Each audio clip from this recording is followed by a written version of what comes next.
Boys in the back. Boys. What is good? We are back with another episode of The Boys in the Back. I am 1/3 of that. Mr. Connor Burks with the Canadian flag flying UFC 315 fight week in Montreal. Before we get to that, I'm joined, as always, by the man, the myth, the legend, Mr. New York Rick. How we doing, brother? Yeah, get the maple leaf and fly that for us. How we doing, brother? We're doing great. It's not as beautiful a day as it had been like the last couple of weeks, but It's a bit of a bummer outside. I'm not. it's still warm weather. You know, tough. it's still nice It's enough. springtime. Frankie, how we doing back there, man? How you feeling? Great, man. UFC 315 fight week. You hyped up? You excited? So stoked. Frank said this was his favorite event of the year so far. That was until Okay. I found out the white smoke is coming out at the. Oh yeah, Yeah, new Pope. You excited? Yeah, I'm excited for the new pope. Once that is established, then I could get rehyped for 350. When that is established, we need a breaking news. We need you to come in and let us know. I'm not who even the going to be Pope able is. to stay behind the console at that point. I got to go outside and do my dues. Yeah, I put my money on. I can't remember any of their Right. names. Yeah. Pizza Noni Bola? something. Did you- Pizza Bola? Pizza Bola. No, I Did didn't you bet. wager on it? No, but someone online asked me if there were odds, so I looked it up, and there were in fact odds. You could bet on. I'm who the next surprised Pope you was gonna didn't be. take a flyer on something. Nah, I couldn't do that. Just let me know who it is, okay? Yeah, we need that. that. Put it in your ear. All right, UFC 315 fight week. We will have a full card preview. Montel Jackson will join us after that. We went to Des Moines last week. We will play the Fight Feast pound for pound ranking cereals in honor of Sam Alvey talking about his cereal addiction earlier this week. That inspired us to do that ourselves. And then your voicemails, super chats, quickly becoming our favorite segment every single week. Before we dive into all of that, though, some news that we Yes. have to clear up. First, before we get into the PFL, Alex Pereira, the tweet has now been deleted that he's having issues with the UFC. Came out with a video yesterday saying that he was hacked. Big Onk is now responding saying that he was the one that hacked him. Your final verdict on the drama that transpired yesterday afternoon? I believe that there are some frustrations with the UFC, and maybe this was either tweeted not on his behalf by somebody, or maybe this was something they talked about, but maybe not necessarily something that needed to go to social media. I think there probably is some kind of tension here. I mean, if he was hacked, it'd be odd to have left the tweet up so long and then have. No, I the started thinking about it video. more. The fact that it stayed up so long, the fact that that was the only tweet, it doesn't really add up that like a hacker did that, because I don't know what that would accomplish. You know what it made me think of was Dustin Poirier, and now I'm trying to remember who the fight was for. I think it was before the Benoit Saint Denis fight, and he took to Twitter and was essentially just like, "I don't have a fight. There is no fight. I don't know what you guys are talking about." And then like 6 hours later, It's like, I it was gotta fight.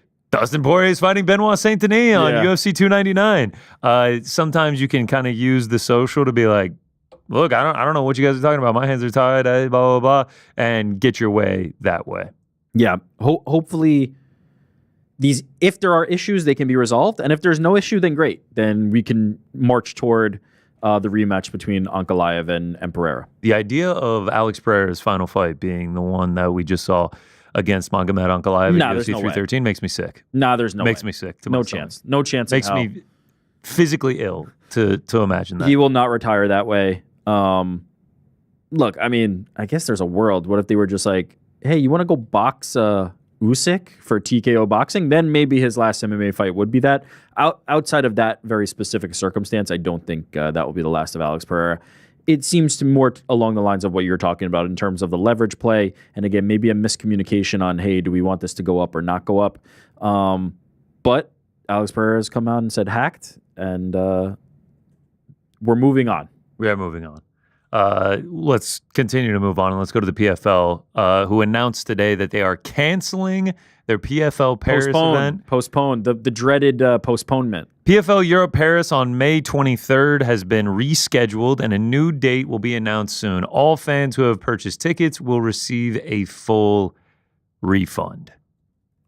Now, this is significant because, if I'm not mistaken, Patrice Evra was supposed to be on this card. Correct. Who, if he has success in MMA, he can quickly become one of the biggest stars in all of MMA. A massive signing for PFL to get that. And just the fact that PFL Paris is usually one of their biggest shows of the year. The crowd always shows out. It's always electric. It's always on fire. I feel like that's the one show every year that sort of puts them back on the map of like, this is a real deal promotion. It's funny you say that because the one that they were supposed to do in November, Bellator Paris, was also canceled. Yes. And so we're now getting into a trend here. We're now getting into territory where this is becoming concerning for me in terms of, hey, this is one of your big markets. This is one of the events that, as you said, has become like a hallmark for previously the Bellator regime, and now that it has transferred into the PFL regime. You're getting, the Patrice Evra fight. It has previously been the home for Cedric Doumbé fights. It is some of the bigger things that the PFL is going to do throughout the year. The fact that they had to, quote unquote, postpone it in November, and then it never ended up happening, and now rescheduled again, is causing some concern for me. Maybe we will see those fighters. Maybe we'll see Evra fight on a different card. We just got an announcement of the PFL Africa fights, and it had Johnny Eblin and Dakota Ditcheva. So it's not exactly local favorites, right? So maybe we will see these fights and these fighters elsewhere. But that's 2 months away. Something is going on. No. I don't think it's going to be that card. I'm just saying Patrice Evra might not be in France, but he might be somewhere, right? He might be somewhere where we get his debut. Feels like a fumble. I couldn't agree more. But the problem with this is, and the reason that this is concerning for me is, there's never a reason given, and that always leads to the speculation. Tell us why. Tell us why this fight is being rescheduled. I don't buy it's as Ariel Helwani always points out, if it's not happening, it's canceled. If you rebook it, great, go rebook it, but it is canceled. Another guy that I feel for is Taylor Lapilus. Sure. 3-1 in 2 UFC got a raw stints, deal. cut both times, joins the PFL, was supposed to be fighting in his home country in front of a hometown crowd, and now he's not going to get a fight in the PFL. And also just like, I know I just said it, but I just can't get over the fact that like Patrice Evra could make his MMA debut and it wouldn't be in France. Maybe they'll hold him, or maybe, look, we haven't seen Cedric Doumbé in a year. It's been a minute. Let's take them at their word and hope that it is rescheduled. And if in 3-4 months from now we have a Paris event, Patrice Evra can slide right back in. Again, like for him, he's the unique case. He doesn't need the money, and he doesn't need to rush into a fight. More time that he spends training for the first fight, the better. So maybe the cancellation helps him in a certain regard. You can still do it 3-4 months down the line, and he'll still headline, and it would actually give him more time to prepare. So I don't think it's a doomsday scenario, but I am concerned about 2 in a row, right? The Bellator Paris event was canceled. This event is canceled, and no explanation. There needs to be some kind of explanation so that speculation doesn't run wild. Almost feels like you take one step forward. We get the PFL Africa's happening. Yeah. Johnny Eblin's got a fight. Dakota Ditcheva has a fight. Yep. Then the very next day, it's just like, well, our event in Paris is now canceled. Yeah. It's and again, if there was transparency, maybe you can hold off some of the potential negativity there, right? You say, this is what happened, whether it was ticket sales, whether it was, hey, somebody that we were counting on to sell tickets for this card is injured, or whether it was we could not come to an agreement with XYZ thing, whatever that is, tell us so that we have an understanding of why. Otherwise, people are going to assume the worst. One other bit of news, Arman Sarukian had an announcement that he will be grappling again. We just saw him on Karate Combat 54 last week. He came out victorious in that one. And now he will grapple Patricky Pitbull in Moscow. Now, Jordan, you asked, is that Moscow or is that St. Petersburg in the background? It's Tetris. Tetris? Wow, okay. Do we actually know, though? Does somebody have actual info? I believe it's Moscow. Okay, there we go. I said Moscow. Jordan said St. Petersburg. We both don't know our Russian geography I am that looking well. at Google Maps, Google Images, and that exact I don't know what it exactly is, castle-looking structure is St. Petersburg. Are you sure? Are you trying to say that all of them look the same? I didn't say that. No, that's definitely not St. Petersburg, man. That's Moscow. Moscow. Okay. That's like the presidential palace there. Okay, perfect. Beyond the point, Arman Sarukian now going into a second grappling match in the month of May, and we still don't have a UFC fight, and now rumors are coming out that he denied a fight against Mateusz Gamrot. Yeah, didn't he say it explicitly? Yeah. He said... Source? Yeah, Arman Sarukian. He said he was too low-ranked and didn't want it. Yeah. And it seemed like he was game at first. It seemed like he was game to take anybody. Then maybe now that he's seen how the situation is kind of playing out, maybe he's rethought that. I don't think that would have been the worst idea. Unfortunately, Gamrot gets into now the Ludovic Klein fight. I think Armin would have done a lot more for the stock between those two. But I am desperately curious to figure out who Armin Sarukian does fight next. Maybe he just sits out. Maybe he just does the waiting game. Maybe he just waits to see what happens. And I mean, if let's say, God, everything hinges on this weekend, doesn't it? And we'll talk about this weekend in a second. But if Islam ends up fighting Ilya, you could do worse than running back Charles and Armin. I am mad at that. Now, if you're Armin, that's a risk, right? Because you just beat Charles and you don't want to potentially give him another crack. But beggars can't be choosers, and he's in a tough spot. So I don't mind a Charles and Armin fight if that's how it shakes out. And I wonder if behind the scenes he's tactically waiting on this weekend as well. Totally, and it would make sense to do that. Yeah, I think so too. Just always interesting to see a guy that was one step away from the title. All he had to do was just get on the scale, yeah, and he would have been fighting without the back injury as well. And now it feels just like almost like he's lost. Where does he go next? Who does he fight next? When does he eventually get that title shot? Turning down Gamrot makes me think it will be a big fight. He will have a big opponent. I think so too. And hopefully we'll start to put the pieces of the puzzle together this weekend in Montreal. Quebec, as they say, Belal Muhammad, Jack Della Maddalena. Who would have thunk it? How much consequence this fight has in terms of not only the 170-pound division, but also the lightweight division, 155. And the 45 division, because Ilya getting into the mix at 55 was why the 45-pound title was vacated and Alex Volkanovski the butterfly effect of all of this is just insane. So let's lay it out. If Belal Muhammad wins, yes, you think Islam Makhachev will fight Ilya Topuria? I think so. And then Armin Sarukian fights Charles Oliveira? Maybe, or Gaethje. Like, I feel like it's those same names that we've kind of talked about are in that mix, right? It's like the Gaethje, Armin, Charles Oliveira, Dan Hooker, but Dan Hooker's kind of talked about some injuries, so maybe he's going to be out for a bit. It's those guys. Paddy Pimblett in that mix, I think for sure. God, Armin and Paddy could be actually pretty fun, but I don't know if you throw Paddy right into an Armin fight. But Posh boy. It's those names. And I'll take any of those permutations. Like, all those are fantastic fights, and all those guys are needing to establish themselves. Like, they're kind of just all in this same mix. I know Charles was given the title opportunity and then had to pull out of it. Armin was given the title opportunity. They are going to have to re-earn it, and against each other is the best way. So I'll take any of those combinations. Thankfully, we are not messing with the perfect Max Holloway-Dustin Poirier fight.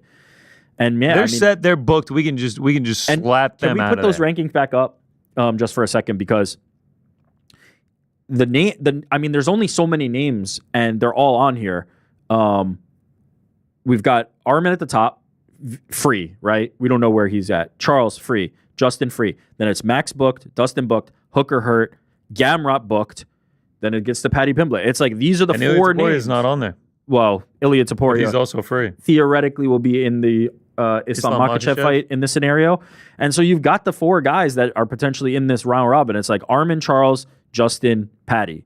Maybe you get down to like Benil and Moicano. I feel like they're probably the tier below, like out of the picture, especially if Gamrot is having to take a Ludovic Klein fight. Like, it feels like the tiering is those guys near the top, those top three, and then you throw Paddy in that mix. Okay, now let's live in the world where Jack Della Maddalena becomes champion. Islam Makhachev versus Jack Della Maddalena, booked immediately. They're like, Jack, congratulations, your next assignment, Islam Makhachev. Here's your reward. Ilya versus Charles, that's always been the fight. I've long said that I think that can headline a pay-per-view, no problem. Title, no title. I love that fight. So you do Ilya versus Charles. Then maybe you do Armin versus Gaethje, right? That might sit right there. And then Paddy gets a next crack at something else. And so I think it all kind of like has shaken out. Now that like Hooker's going to be on the sideline for a little bit. Gamrot's out of the picture now. He was the one who was kind of like creeping into the conversations. It'll all kind of resolve itself. I know several people have come out and said that all of this essentially hinges on the main event on Saturday. But does it? Well, I was actually going to say, I think it's actually been confirmed that it does hinge on it because we haven't heard anything about 317. We haven't heard anything about International Fight Week. They've now announced the pay-per-view before and the pay-per-view after, And we're starting to get even more fights for 318 now. I think they announced a Brendan Allen fight just last night for New Orleans. We're starting to get several fights on that card. And 317 is just kind of like, what are we doing here? What are we thinking? Yeah, we need some resolution. This has to be, especially with them having moved International Fight Week up to the last week of June instead of the first week of July. This has to be the closest we have ever gotten to International Fight Week without having the main event announced. Yeah, and for one of the premier events for the UFC, right? The one that they point to and bring the people into town and say, this is our big event, to not have a fight at this point. Now, if the plans go their way and you ultimately end up with an Ilya and Islam fight, I think all's forgiven, right? Now, whoever's coming to town is going, we got one of the best fights you can make. The former featherweight champion is moving up to fight the current lightweight champion. My pushback, my question, though, is like, what if the UFC throws a curveball and just says, hey, Islam, Belal won. Do you want the fight or not? Do you want to be the 170-pound champion or not? I'm curious what he would ultimately do. All right, well, it's funny that you say that because Belal was quoted talking about loyalty within the team. He doubts that Islam Makhachev. He said, I don't think they would do that. I talk to Khabib all the time. Them guys are so big about loyalty, and I'm the same way. That's Belal Muhammad talking about the potential of Islam moving up to welterweight. And this is on the heels of Hunter Campbell appearing in Dagestan to speak to Islam Makhachev. Because there's been several times where we've talked about this, and from the quotes that I have seen, and obviously I don't know about the discussions behind the scenes, yeah. But it always kind of feels like Belal's like, nah, that ain't happening. They're not coming up and everything. And Islam's like, let's see. Why don't we wait and see? I have definitely seen Islam be like, I don't want to fight Belal. Yeah, I don't want to fight Belal. I don't think I've seen him say, I will not fight Belal, in the way that I've seen Belal continuously say, I will not fight Islam. Maybe things change. A person asked this. It was either a super chat or a voicemail or something, and they raised the idea of like, if you're Belal Muhammad and you're sitting there and you know that Islam Makhachev is sitting on the sidelines looking to see if you'll lose, essentially praying for your downfall so that he can get a crack at the 170-pound title, that can't feel good. That can't feel like the brotherhood that you've kind of talked about. Now, granted, as you said, I don't know their relationship behind the scenes, but it certainly feels like they are not as close as kind of maybe Belal has been saying and presented it outwardly. He's not in that picture at Dagestan. He's preparing for a fight elsewhere. Like, the team is the team, and he seems to be one of those members that's coming in and out.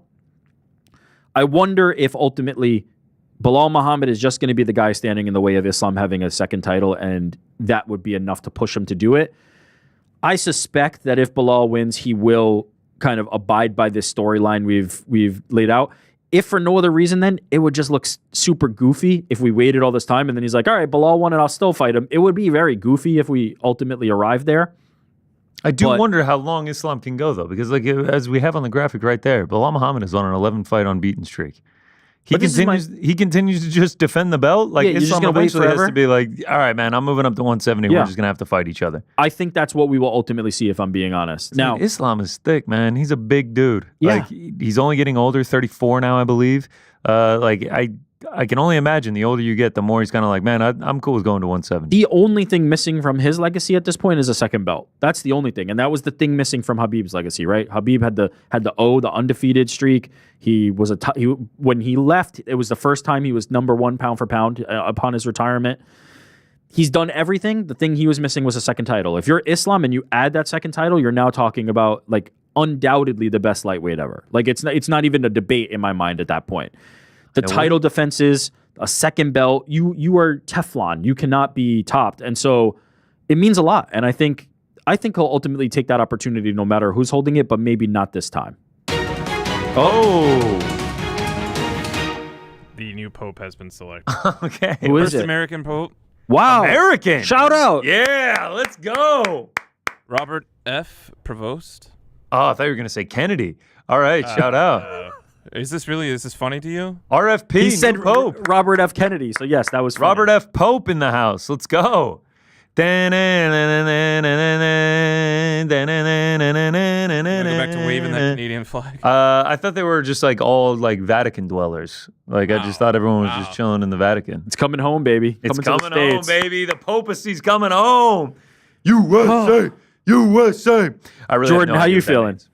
I know you were following this very closely. Not as closely as Andy. Andy is I don't know if she's hyped up for the new pope, if she's disappointed. Talk about Yeah, Andy, but what- she's like, what- you know, like we got a she's- pope. What are the feelings, Andy? Tell us. Is this tell all us how we inspired should by feel. watching Conclave?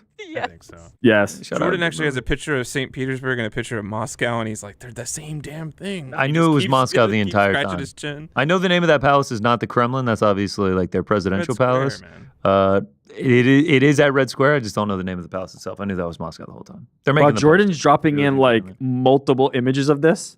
This post. is He's this like is really now trying to become like an support obsession. his argument yeah, yeah. that he's just To be blind fair, I to dropped in Russian one architecture. image I of see it, two. and Frank dropped in Frank a dropped in separate. the So, other. you know, Got we it. are different people. Clearly, they're more excited than I am.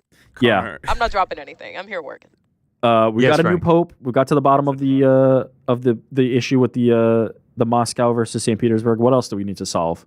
That's it. Pope is from Chicago. Oh, dude. So let's Belal get back to Muhammad is going to 315. win the welterweight title on Saturday, and the Pope is also. This is a big weekend for Chicago. Yeah.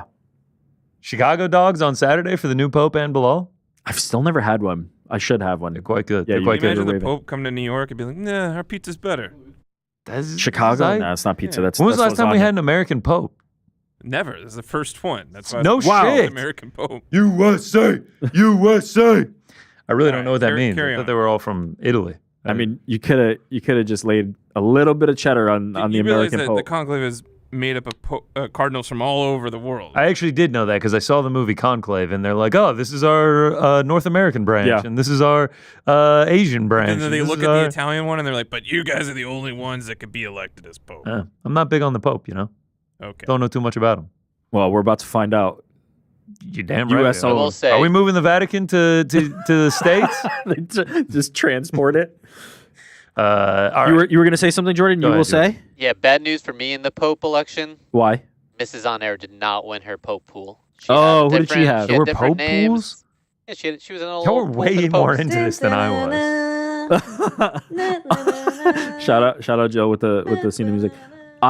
I'm surprised you did. I'm truly surprised you didn't have any action on it. Nah, I didn't know a damn thing about it. I just kept seeing people waiting for the smokestack to light up. I bet there would have been lines for how many days it goes. Oh, for sure. For how sure. many- yeah. I can't watch it though. If I'm gonna bet on something, I have to watch it. That's fair. You got to be. I have locked to in. watch it. All right. All right. Back to the UFC.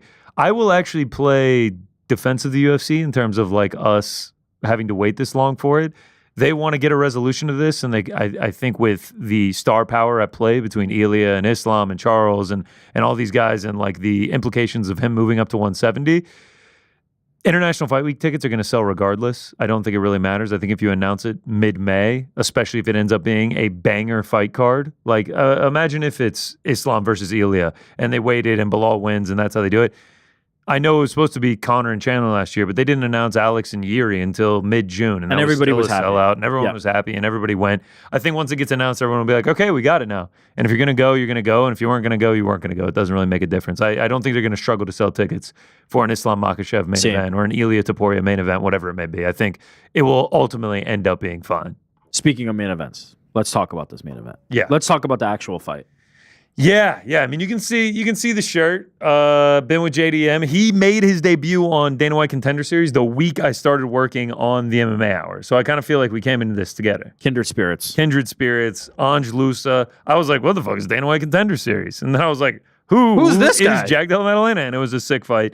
So I feel like I've just like always kind of supported him. And then he gets the knockouts, he gets the finishes, 17 fight win streak, everything like that. I'm not some genius analyst saying this. I think it all comes down to how is Jack Della going to handle the takedowns of Belal Muhammad?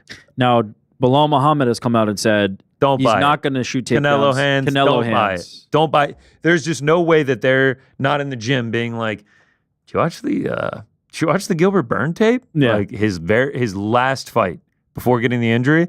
He got taken down 7 times and was essentially getting controlled on his way to losing a decision before he was able to get up and finish Gilbert Burns. Did you watch the Basil Hafez fight? Like that guy was just making his debut and he got 7.5 minutes of control time in that one.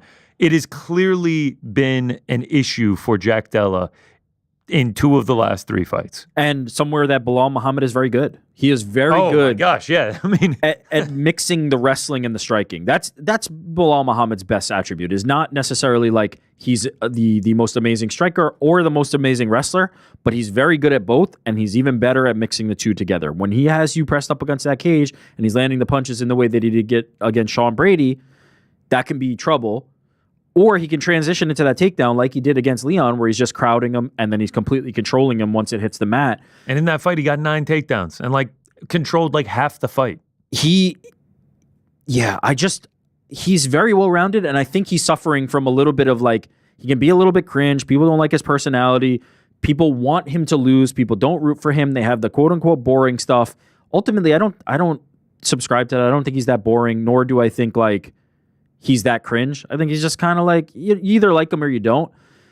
I'd actually argue like a lot of the things that he does are the opposite of cringe. Like I was watching Embedded this week, and he's just like, yeah, we're going to do the face-off. Like everyone likes to talk about how like they can smell fear in the eyes. He's like, nah, man, I'm just going to look at him, kind of size him up, get a feel for how big he is. And if somebody else said that, they'd be like, he's cold-blooded. That's If what I'm Belal saying. says it, they're like, he's a fucking loser. And I just, and like he just talked about it more. He's like, yeah, man, I got no issue with Jack, but like I don't need to dislike you to punch you in the face, especially when money's on the line. So I'm going to go out there, defend my belt, and move on. And it's just like, he really isn't like that unlikable of a dude. No. He also plays it up sometimes. He's like doing the whole like, I'm chasing GSP's legacy, I'm not far. He knows, and he's doing a little bit of a trolling character. with that. He's The trolling. Canelo hands, he's obviously trolling. And so I think all these things factored in make people underrate him in the way that they do with Paddy Pimblett. They just want the truth to be that he's not that good. They want the truth to be that he's going to lose. Unfortunately, but it's not true. It's not the case. Yeah.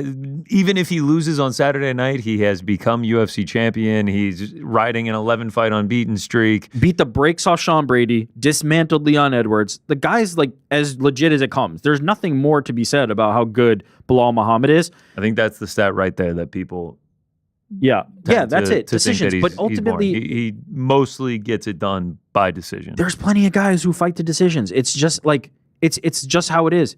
Ankalaev and Alex Pereira fought to a decision. Is Alex Pereira a boring fighter because he went to a decision? I mean, granted, he has a lot of knockouts there, but like decision does not boring fighter. decision does not equal boredom, in my opinion. And also, truth be told, like Belal's style is quite impressive to watch. Like the technicality is quite impressive. As I said, between the mixing of the wrestling and the striking, like I'm not that bored by Belal. Look, I feel like these conversations are over thresholds for it. I like Belal's style. It is what it is. But ultimately, none of this matters because I don't think Jack Della Maddalena has the style to thwart Belal Muhammad is where I land. So even if he's having success on the feet against Belal, if he's not hurting him, if it's just like sort of a back and forth striking affair, I do worry what you said, how well Belal can mix up the striking and the takedowns, that as soon as like Jack starts getting comfortable on the feet, Belal will just take him down. And it's not as if like, I guess just like if you're in the camp, you had to have been drilling just like takedown defense, getting back up, avoiding any submissions. I don't really feel like I think that Belal is going to get a sub on JDM or anything. I think it would mostly just be control time, just racking up some damage on the ground. I do worry that like it'll be one of those fights where like I'm hype. I want JDM to win. Like I've been supporting him since he got into the UFC. I like his style. I think he's an exciting fighter, and I just kind of like his like laid back demeanor. And also Don Giacomo, for what it's worth, is like one of the sickest like nicknames that isn't even really a nickname. But I could just see one of those fights where like halfway through the first round, Belal gets a takedown, kind of controls it. It's like, all right, we're down one, but like we can keep going. And then like he's able to get more takedowns throughout the fight. And it's sort of just like you're going into round 5. It's like, all right, it's probably 3-1. He needs a finish. And like Belal kind of just plays it safe. And like it ends up not being that exciting of a fight. And Belal gets it done. Even in a worst case scenario, to me, it looks like Ankalaev against Pereira, right? It's like, even if he's not getting the takedowns, but he's just crowding Jack and not allowing him to stand at range and get his offense off, that's all he really needs to do. And so it'll look like the Leon Edwards fight. It'll look like Magomed versus Alex. He just needs to close that distance, close the space, not get clipped with something, and be in Jack's face so that he can't get his own offense off. Maybe this is fool's gold, but I think if JDM is stuffing the takedowns, if you told me Belal Muhammad got 0 takedowns, I would feel very confident. If I told you JDM that won. Magomed Ankalaev know. got 0 takedowns, how would you feel about that? I know, fight? but and maybe this is again me being dumb, but I feel like the disparity, and maybe it's just like the exact same scenario. I feel like the disparity between JDM striking and Belal's is larger than Alex's And Magomed's? But maybe I'm just dumb for thinking that because JDM has finishing capability, but so does Alex. Like it's the exact same best thing. finishing I mean, capability. that's an interesting conversation to have. It's a style matchup, and I just don't see.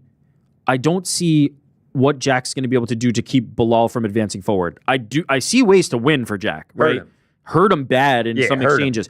On a shot, land a nice uppercut, land a knee on the way in, but I don't think if he rocks Belal, the whole fight changes. Oh, totally. But I just don't see Belal shooting for like desperation takedowns. I think he's going to be perfectly comfortable on the feet. But if he's in the range that he needs to be, if he's up against Jack Della Maddalena's chest, he can't use those long arms and he can't hit him. Like, that's just what this is going to be. And if he hits him, it's going to be at close range and it's not going to hit him the same way if he was on the end of the punch. And so I feel like Belal has all the tools. To me, it's Belal's fight to lose. Now, again, I think Jack has ways to win this fight, but it's going to come down to really managing that distance well. And we've seen a guy in Leon Edwards whose entire game is managing that distance and landing the strikes that he needs to land, be completely stuffed by Belal's style. Like, just be completely flummoxed, have no answers for it. The fight with Burns really gave me a lot of pause in terms of what I'm expecting out of Jack from how he's going to handle the takedowns. I think Belal has a very clear path to victory. I think Jack has some, but limited options. Let me throw this out there to you. I rewatched the Leon and Belal fight. It was kind of like clear on the rounds which way they went. Belal won the fight no matter what. 48-47 on 2 of the judges' scorecards. I didn't have it that way. Is there an argument to be made that Jack will fight a similar style as Leon, but he'll just be more aggressive, more active, and he has a chance of winning a decision? Potentially, but I just feel like that the style that Belal is winning with, if he's able to do the same things, he will get the same result. Like, it comes down to, like, is Leon Edwards capable of finishing a fight? Yes. Is Jack Della Maddalena capable of finishing a fight? Yes. But those are under ideal circumstances, right? Those are when they're in their element. Belal Muhammad's skill, much like Merab Dvalishvili and many other fighters who are successful at this level, but Merab comes to mind the most, is his best defense is his offense. He is, by being constantly on that gas pedal and on that pressure, he's preventing you from doing what you want to do. And I pointed to the Magomed fight. That's another example of it, right? If he was just standing there trying to trade with Alex instead of pressing him, instead of trying to push him against the cage and be the one on the front foot, he would be in danger. But because he's able to press Alex, and Alex was not able to kind of find those angles and put him on the end of a punch, he just couldn't get it off. He just was stifled by it. And Belal is great at stifling people's offense. He's just fantastic at it, and I think we're going to see it. There's also the question of Jack coming back from the arm injury. Broke the arm in the Gilbert Burns I'm less fight. concerned about that, if I'm honest. Had some issues with surgery, had to go in for multiple surgeries. Whether that's an issue or not, we'll see, but it is just something to think about. Last thing, prediction. Belal decision. Everything you just said, I agree with wholeheartedly. Jack Della Maddalena, shout out. We were talking about it before the show. Is 315 the worst pay-per-view of the year so far? No, 312. And very easily. not even remotely debatable for me. Now, I was a defender. Man, I'm going to bat for some of these things that MMA fans hate, huh? I was talking about how I don't think Belal's boring. 312, everybody was like Strickland versus DDP. I know is you boring. did. You were like, I love It's like Belal's you're a style. I was contrarian like, I wouldn't go that far. I'm going to bat, but I didn't think DDP and Strickland was super boring the first time.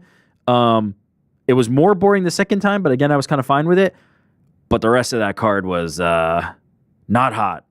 The rest of that card was not so great. And so 312 for me. Just a reminder for 312, if you're not remembering correctly, DDP Sean Strickland, Zhang Weili, Tatiana Suarez, and then the featured bout of the evening was Taliesin Teixeira, Justin Tafa. Oh boy. Jimmy Crute, Adolfo Bellato on that one as well. That one ended in a draw. Jimmy Crute is just like the draw man. I can't believe that. And then Jake Matthews against Francisco Prado. Right off rip, we've got Jose Aldo on this card. We'll which get into is that one way, in a second, but like way bigger and higher profile than anything that you just listed. Against a Montrealer, who's on a great run right now. I think it's definitive that this is a better card than 312. I don't think there's any question about it. If it was BSD, Joel Alvarez, that was that was the most people's main event I think there has been in recent memory. Yes, that was like the most people's main Hooker event. Gaethje was that was a good one. Was one that we ended up lost. not getting to see it. But like BSD, Joel Alvarez, for those that know, they absolutely knew that was going to be a banger. I'm looking at the ticket chart for 315. Yeah. Yeah, man, it's We pretty still much got the some same. seats? Quite a bit. Yeah, that's yesterday.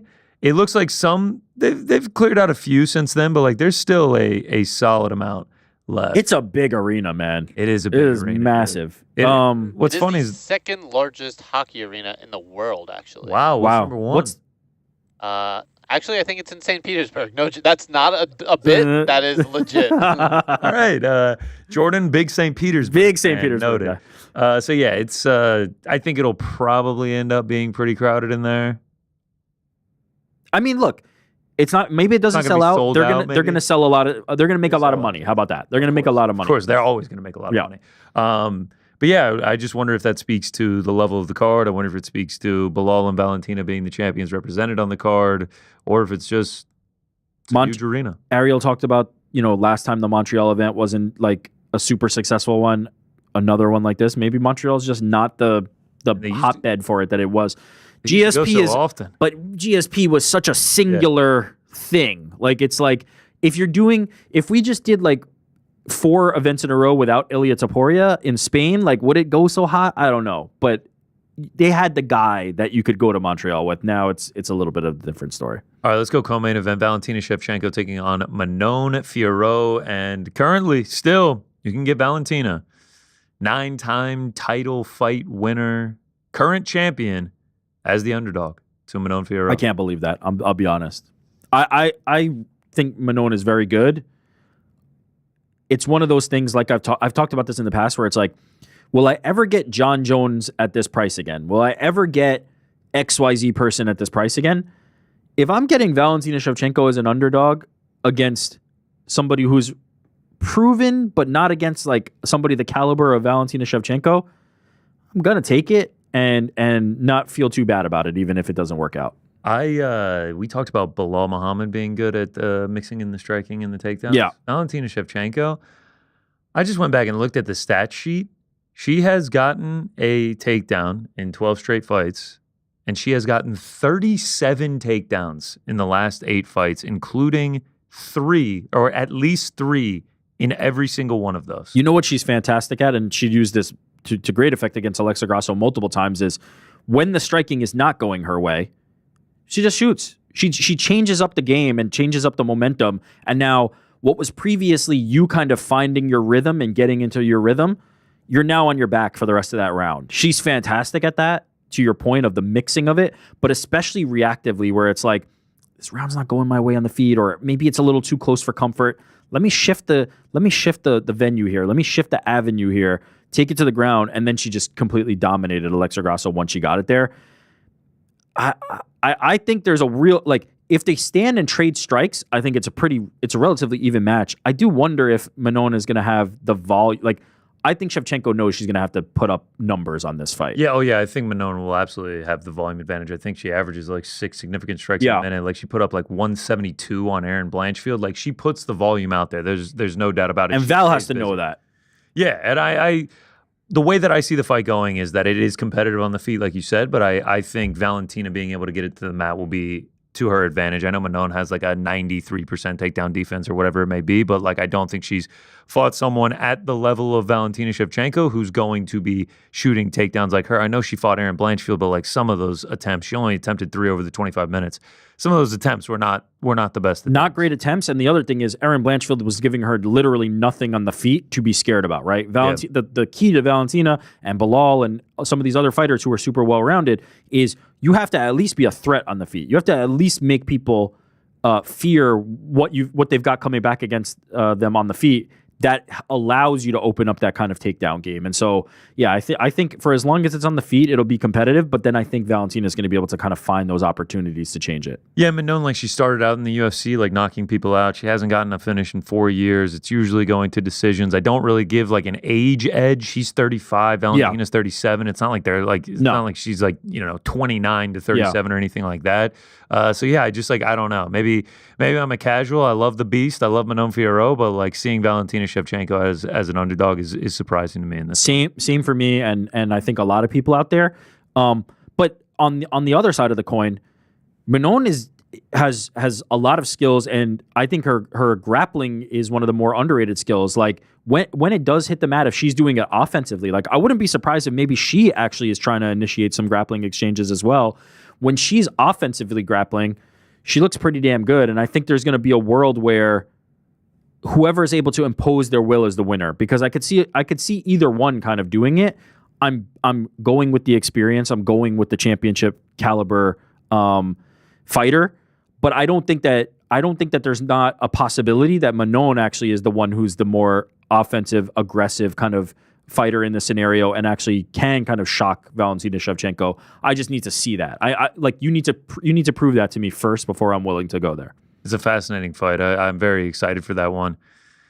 Is the worst case for the UFC Belal Muhammad and Manon Fiorot walk out of their champions? I don't think it matters as much at featherweight, because I think if Val loses, you could actually still do Zhang Weili versus Valentina Shevchenko, because I think it's a fight that people want to see. Now, granted, no, belt if hurts. you're Zhang, you might want to fight the champ. You might want to go up to fight Manon. But I think she only Zhang is like a true martial artist. I think she would want a name like Valentina Shevchenko on her record, and so I wouldn't be surprised. Known because she may see it as an easier test, or just because possibly it's a new champion. I just don't think it's completely off the table in the way it would be like, I need to fight for the belt. I could see a world where Zhang still wants that fight. Maybe not. I think it would be better if she wins, obviously.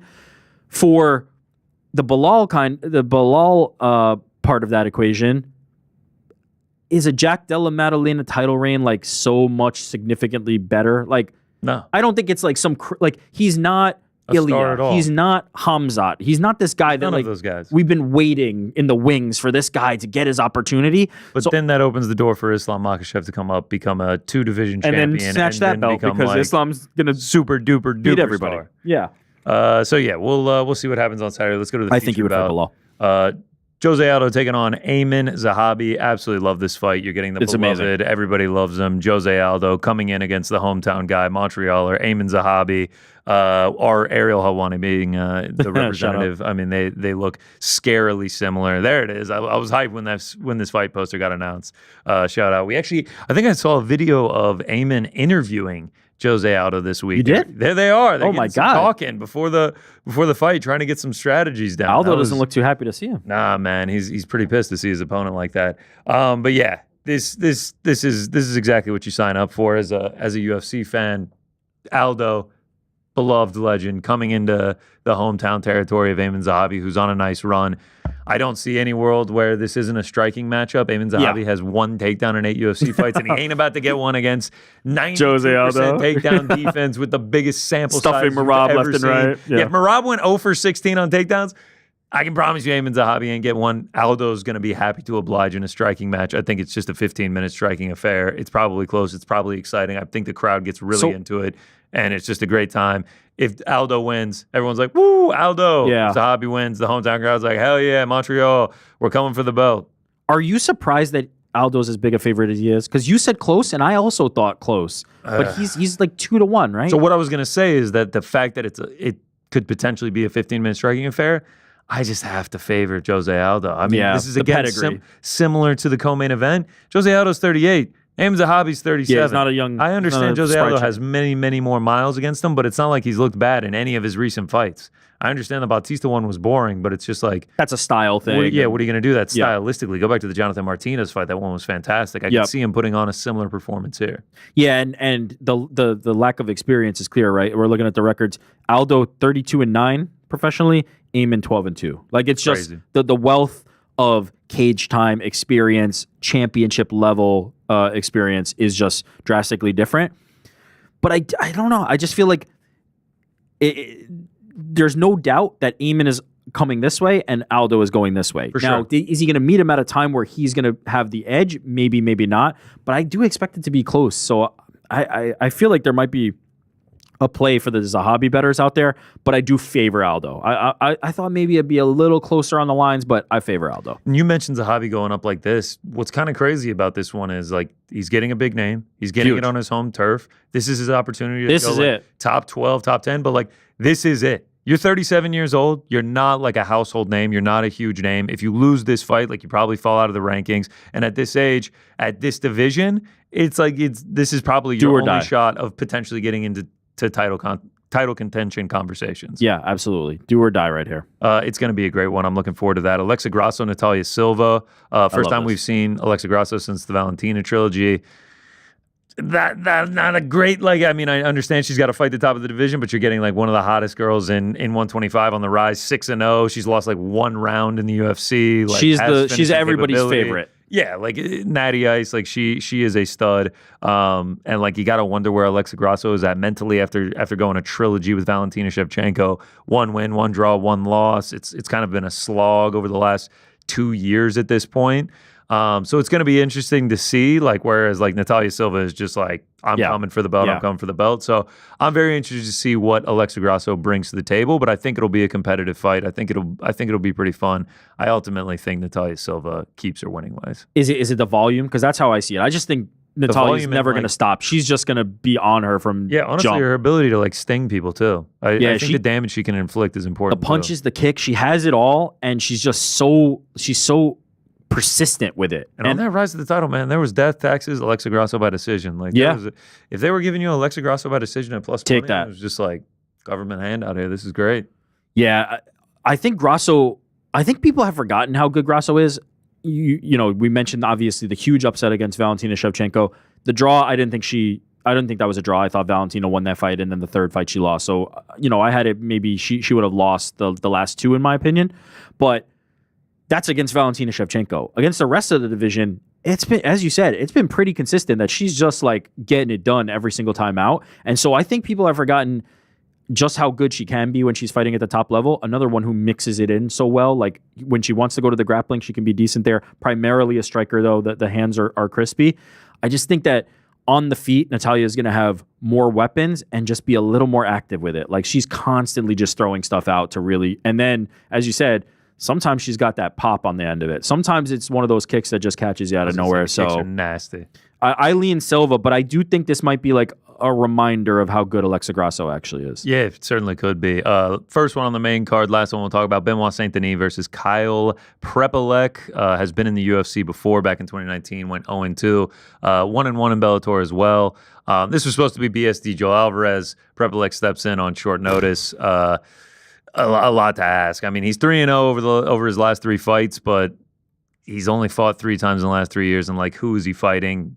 Gustavo Wurlitzer, 25 and 29, was like his last opponent. His last 3 opponents that he has 3 first-round knockouts against, combined record of 50 and 41. This is a mismatch. Like, Well- BSD, I understand he's on a 2-fight losing streak. Yeah. Kyle Prepolek is not Renato Moicano. He is certainly not Dustin Poirier.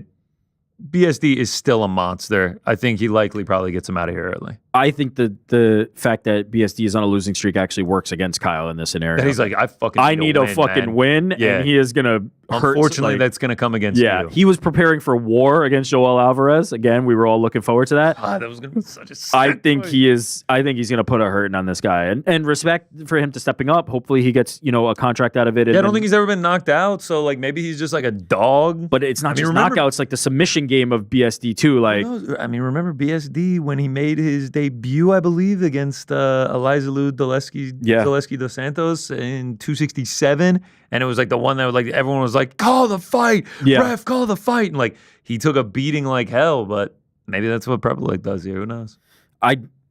maybe, but either way, I don't see a world where BSD isn't victorious here. He needs this, and it'll get him back on track. I think he's a -1,000 favorite, and that might even be a little bit too short. Might be value on that one. I like the fact that like Ryan Garcia was a -1,200 to Rolly Romero last week, and like BSD's only a -1,000. The Kyle Revelek is insane, but we don't got to get into that. Prelims, featured prelim, Mike Malott taking on Charles Radke. I actually think this is a buy low spot on Malott, man. I know a lot of people were turned off after the Magny fight, but go back, man. He essentially just death gassed. Like he just fell off a cliff. He was dominating that fight up until the point where it went on the ground and Magny was able to fully mount him. I know it wasn't an insane performance or anything against Trevin Giles, but like it's good to see a kid bounce back. Like he was riding high, he bounced back, he's back in the win column, and he's such a student of the game. He's such a fan of the game that I think he is really making an attempt to get better here. And I think we see that on Saturday. I think if he avoids the power and the KO shot of Charles Radke, he likely gets this done. Have the exact same read. He said all the right things after the Magny loss, and then he showed it. Just wanted to round out his game, right? He was a guy who was going out there and finishing. Then he realized, oh, what if I can't finish Neil Magny? And we saw what happened. And so love what I've seen from Malott since, even though, as you said, like it wasn't like the most like stellar performance. What you saw was growth there from a guy who's still young in his career. I like Malott here. Jessica Andrade taking on Jasmine Jasdavicius. Jasmine who? Jasdavicius. There it is. You'd think you'd be a little bit quicker on the trigger. It is Jasmine Fight Week. We got the mug here, ready to rock and roll. This is what I'm drinking my coffee out of every day this week. Andrade, legend. But like at this point in her career, I kind of feel like she's into that realm where it's like we're just fighting for the love of the game. It's sort of like win, lose, draw. It is what it is. I'm going to go out there and try and win, but like it doesn't really have a massive effect on her career trajectory. I don't think she's going to fight for any titles again, whether it be 115 or 125. So like I feel like Jasmine, with the way that she's been coming out here and getting these wins, she's probably continues with that on Saturday. The size is also going to be a real factor here. Like Jasmine is going to be massive in there. I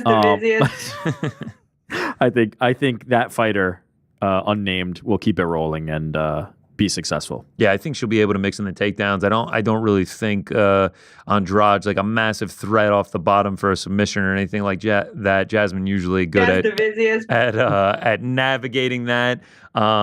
Her best chance is being an absolute bulldog savage like Jessica Andrade is waiting in there with those Vanderlei Silva hooks and just taking her out. That's it. Yeah, it's going to be a good one, and I love the Niagara top team, the back-to-back of Jasmine, Mike right there. And hopefully Canada supports them and they're loud and proud. Respect to Frank for doing a be careful what you wish for. I imagine he's like angry back there, like shaking his fist. Like he's just he's just like angrily pressing the button each time. But yeah, always good to see Jasmine. Never forget when she made her not a debut, but early into her career coming out party. Yeah, I bet against her. She immediately let me know. Like, in the locker room, she was just like, you fucking moron. And then, by the way, I made the same mistake like 2 fights later. Yeah. It is not wise to bet against her. Jasdavicius. There it is. All right. Modestas Bukakis, Ian Kutalaba. That's a decent fight. Navajo Sterling, Ivan Urslan. Like, those are 2 fights that I could see being exciting, getting finishes. Marc-Andre Barrial, Bruno Silva. That's kind of like a who's who's on the way out, Like, it's just like Bruno Silva, 4 straight losses. MAB, 3 straight losses. Is MAB's chin still there? Bruno Silva can knock people out. We'll find out. It really starts to pick up steam at Andrade. I think Andrade Jasdavicius is where we're really going with that. Daniel Santos, Young Lee, and Brad Katona, Bez Scott, Alma Khan. The Canadian crowd's probably going to blow the roof off the place for the 2-time tough champion. Shout out Katona. What was it? The Multimate champion? What did they call it? Yeah, I think that's right. The double tough. The Multimate Fighter. Multimate Fighter. Yeah, Multimate Fighter. Shout out Brad Katona. All right, that's 315. I think there's a few more details that we should get to. Like, what are the bathroom lines going to be like? What are the bathroom lines going to be like, man? I am curious to that because lower ticket sales, quicker bathroom times. You trying to what are you trying to do, Frank? You trying to make us talk longer, Frank, because you bet on how long we talk about 315? Will priced in Canadian dollars? What do you think a Bud Light would cost? Wow, so this means you bet on us to talk longer. No one's doing anything, all right? I'm just curious. You know, do you have to park outside the venue or? All right, before we get to Montel I've never Jackson- heard Frank talk this much. I know, in right? the I'm just entire like, show. Frankie, baby, you hyped for 315. Let's do it. And you're just like, yeah. Yeah. Well, I just figured you guys. It always feels like you're gonna say more, Frank. That's another thing. It always feels like you have more coming, and then you just kind of just tail it off. Yeah, I could see that. Jazz Divizi-ish. Yeah. Like, All right. he kept hitting Jazz Divicious. Yeah, there's your Are they in now? main card right there. Belal, JDM, Valentina, Manon, Mike Malott, Charles Radke.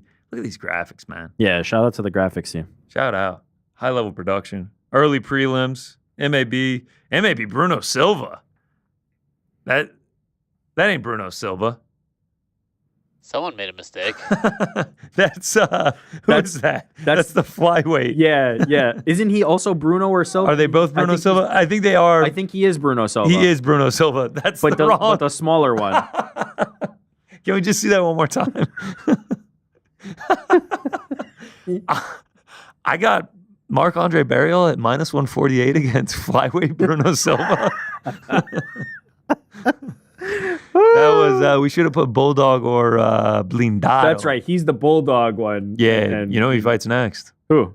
Newark, Josh Van. Oh, really? Yeah, Oh boy. that's gonna. You be know, we're lucky we didn't get the soccer player, Bruno Silva, Silva? on that graphic. For whoever made that graphic, I'm not saying it was me, even if it was me. No, but- graphics department. We have a department. Exactly. All right, before we get to Montel Jackson, let's just rip through my let's bets, do some picks. and then we can talk to Montel, and then we can jump into Fight Feast and some other fun things. Let's recap first, though. No big hitters. I forgot to send out the text to the tweet. I'm sorry. Don't kill me. Look at that. We start on PFL Friday.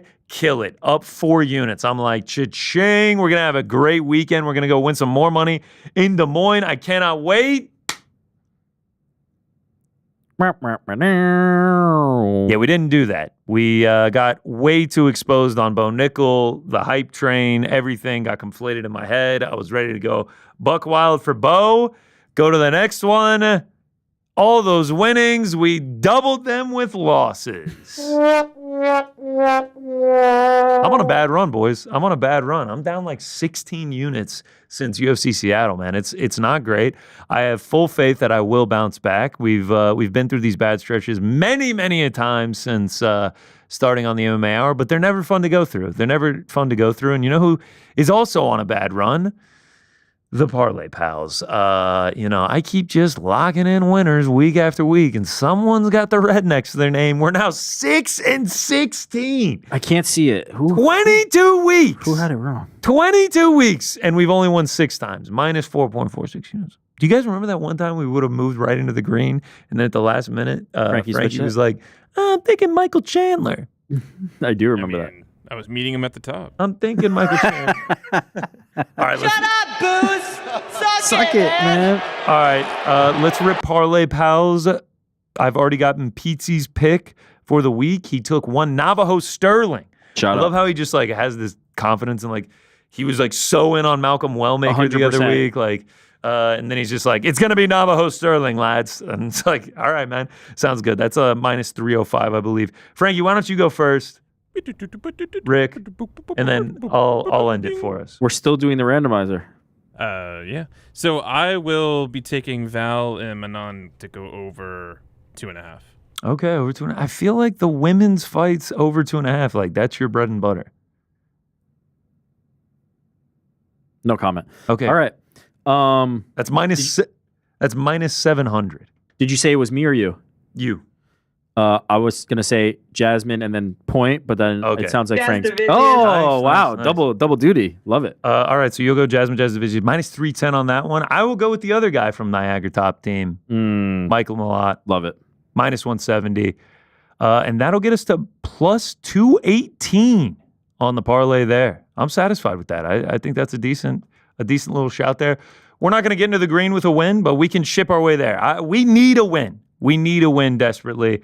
And I need a win on my bets. Let's rip through those before we jump to Mr. Montel Jackson. Won't take me long.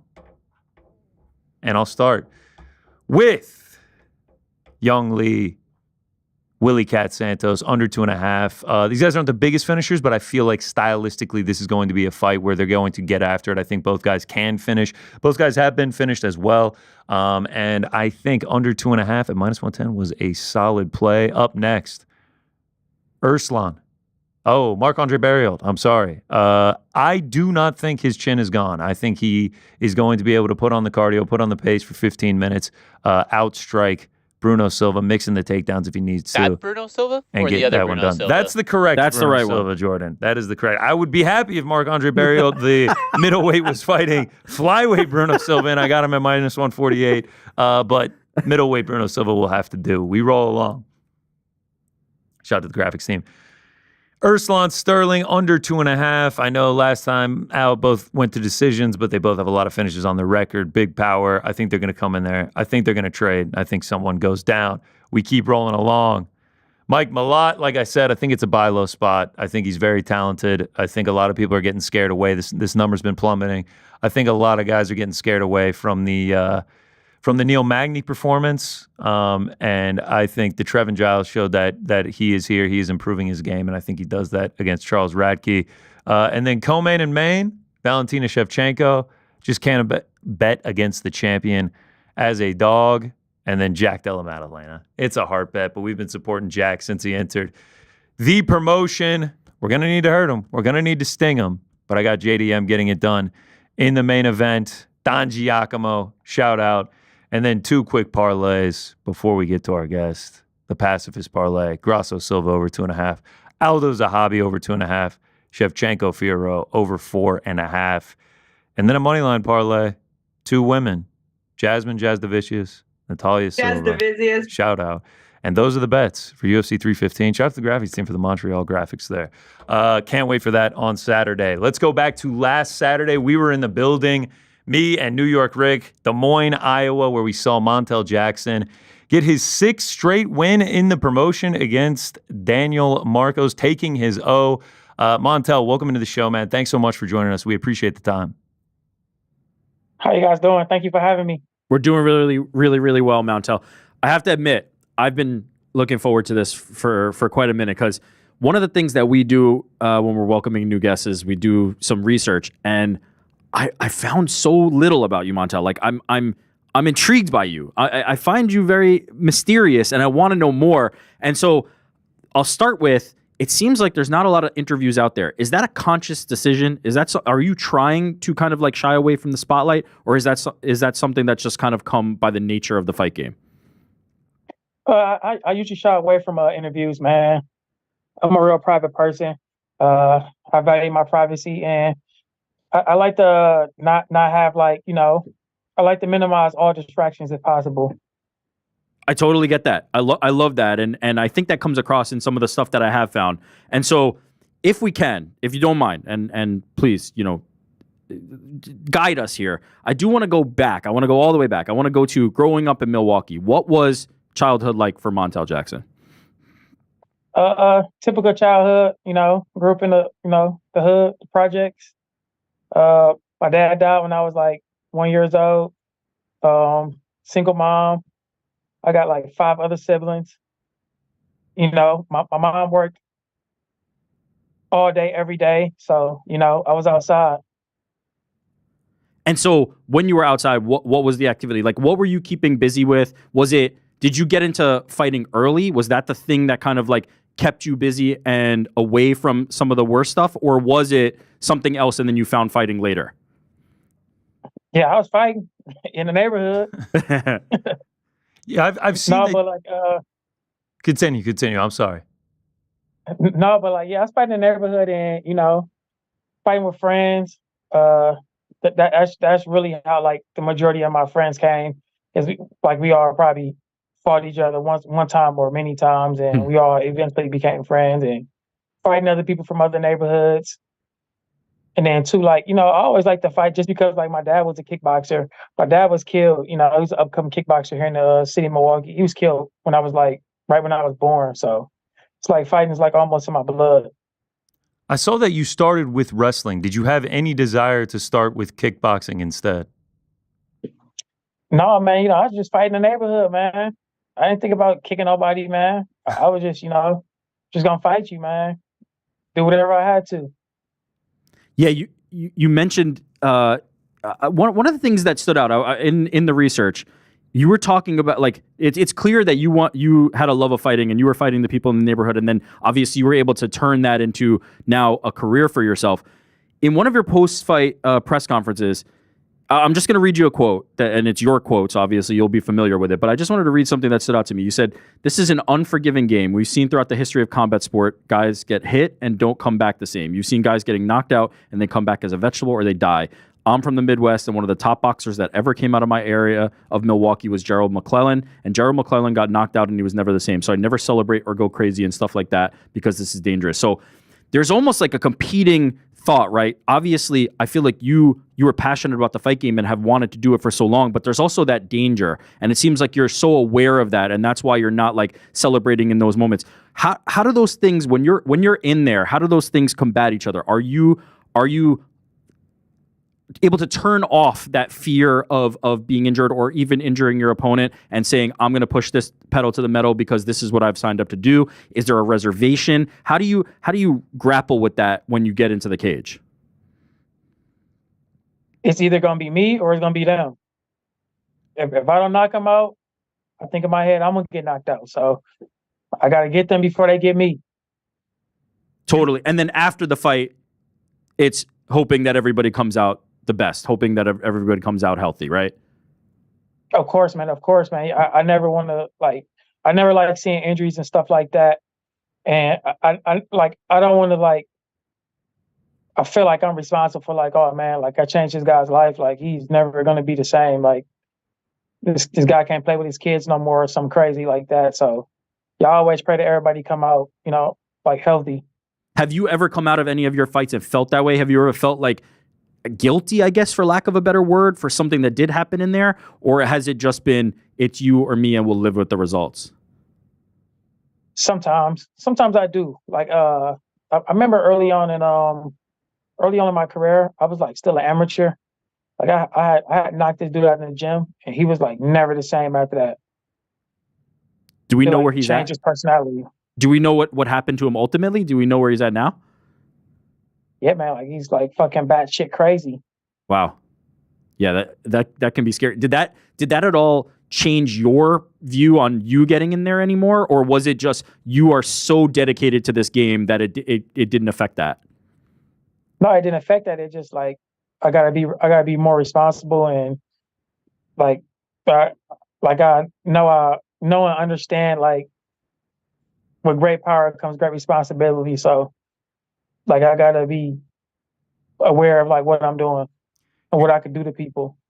I love That's why I never try to get emotional or lose my shit on people. So I know I can probably hurt them real bad. Yeah, you've talked about why you don't get emotional after celebrations. When you've talked to Paul Felder after fights, and it's sort of just I come from the streets. I've seen what can happen out there. I don't really have an emotion coming in here. There's only two options. It's win or it's lose. There's so many things that can happen out there.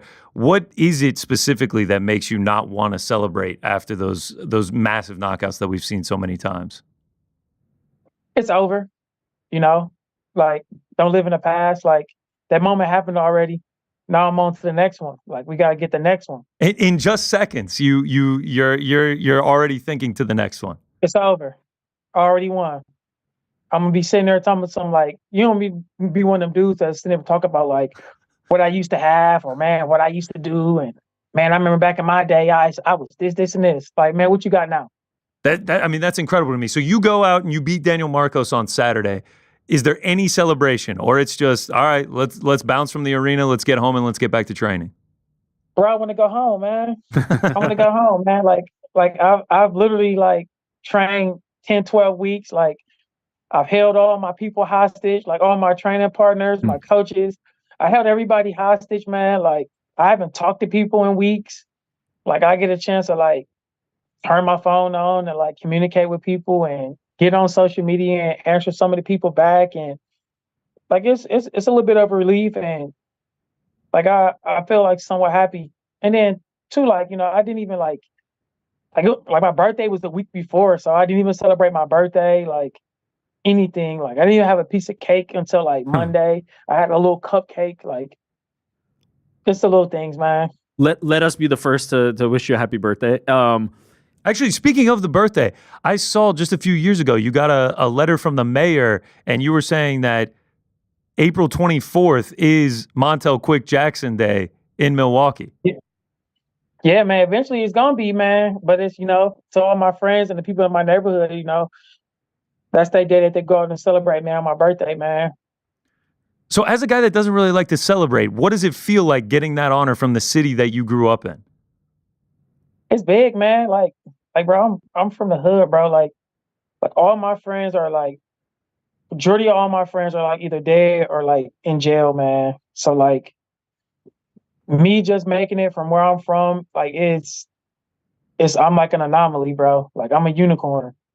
Like there isn't too many people like me that come from where I come from, bro. Or, survive where I come from and, actually beat the odds. So This it's elating. This may be a difficult question to answer, and I understand that. But why? Why were you the anomaly? Why did you beat the odds when they didn't? What did you do that they either didn't do, or how were you able to avoid falling into that? Number one, man, I learned from other people's mistakes.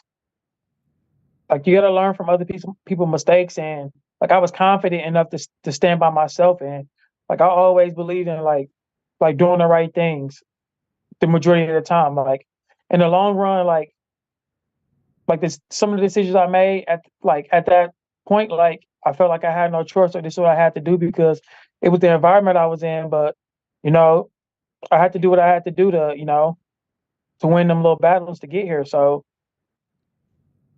and then too, like a lot of people, they don't have that confidence, man. Like they don't have that overall confidence. They not willing to go the other way when everyone's going one direction. Yeah, like it's easier to like follow and fall in line than like stand out and be a part. Like because it ultimately makes you a target. Yeah, absolutely. And that peer pressure and wanting to fit into that crowd can be so intoxicating. You can really fall into the wrong thing because the friends are doing it. I saw an interview with you with what I believe is the local CBS there, and it was incredible kind of like footage. It was an incredible piece, and it talked about your community, and it talked about the ways you kind of give back to the youth and maybe instill values that you're talking about now, right? And not being afraid to stand alone. What does it mean to be able to like impact kids in that way, to be able to impact potentially the future Montel Jacksons, to help them take the right path? It's everything because like too many like as many times as you see like the superstars and like the athletes that like make it, they like out of reach. They like it's not real to them because guess what? This guy's on TV. I'd never see that guy. I'd never see that guy in my neighborhood or in the city or whatever. Like they so far removed and like it's so much like time and space between them. But like for me, like I'm accessible. Like I'm somewhat accessible. Like if somebody hit me or whatever, I hit them back. Like, all right, bro, what's up? Like, what you into? What you trying to do? They trying to fight? Oh yeah, come to the gym, bro. Just like if you can make it to the gym, bro, like you're gonna be fine. Like everything that you think you can need or you can want, like it's gonna be here. And if it's not someone here, they either gonna give it to you, they're gonna give you some work to do for it, but like you're gonna get what you ultimately need. You just got to show up. Like showing up is the hard part. And then too, like I'm like bro, I came off the same corner you came off of, bro. Like the only difference is the project I grew up in is on the north side and the project you grew up in is on the east side or the south side, or like there is no real difference. Like, and then too, like I know a lot of people, like, so like people be like, oh, my cousin, this is and this. I'm like, oh yeah, I know him, this and this. Like, where he at? And like people be like shocked, or like they be shocked if I like DM them back, like, bro, what's up? Or like just being able, like people can like come up and like talk to me and like I answer questions, or like they like tell me like, bro, I'm inspired, bro. Like I watched you, this is and this, and like I look at you now, I'm like, shit, you can do the same thing I'm doing. You just gotta put the work in, man. How close do you still live to the neighborhood that you grew up in? I live probably like 15, 20 miles away. So you're still right there. How many times have kids come into the gym and been like, man, I saw you in the UFC. I'm interested in doing what you do? A lot of the times, man, a lot of the times, even with like, like City Kids Wrestling, like they be like, oh man, I came to City Kids because like I saw like you be up here coaching, or like you was gonna be here. That's why I came. Or like when I go back to my old neighborhood and I go play basketball, or like I take I take all the neighborhood kids to the store that I used to work at, and I buy them all popsicles or sodas or Gatorades or water in like the summertime. Like, and they be like, oh man, it's Montel coming. And then like I just hang out with them for a couple hours and I get out of there.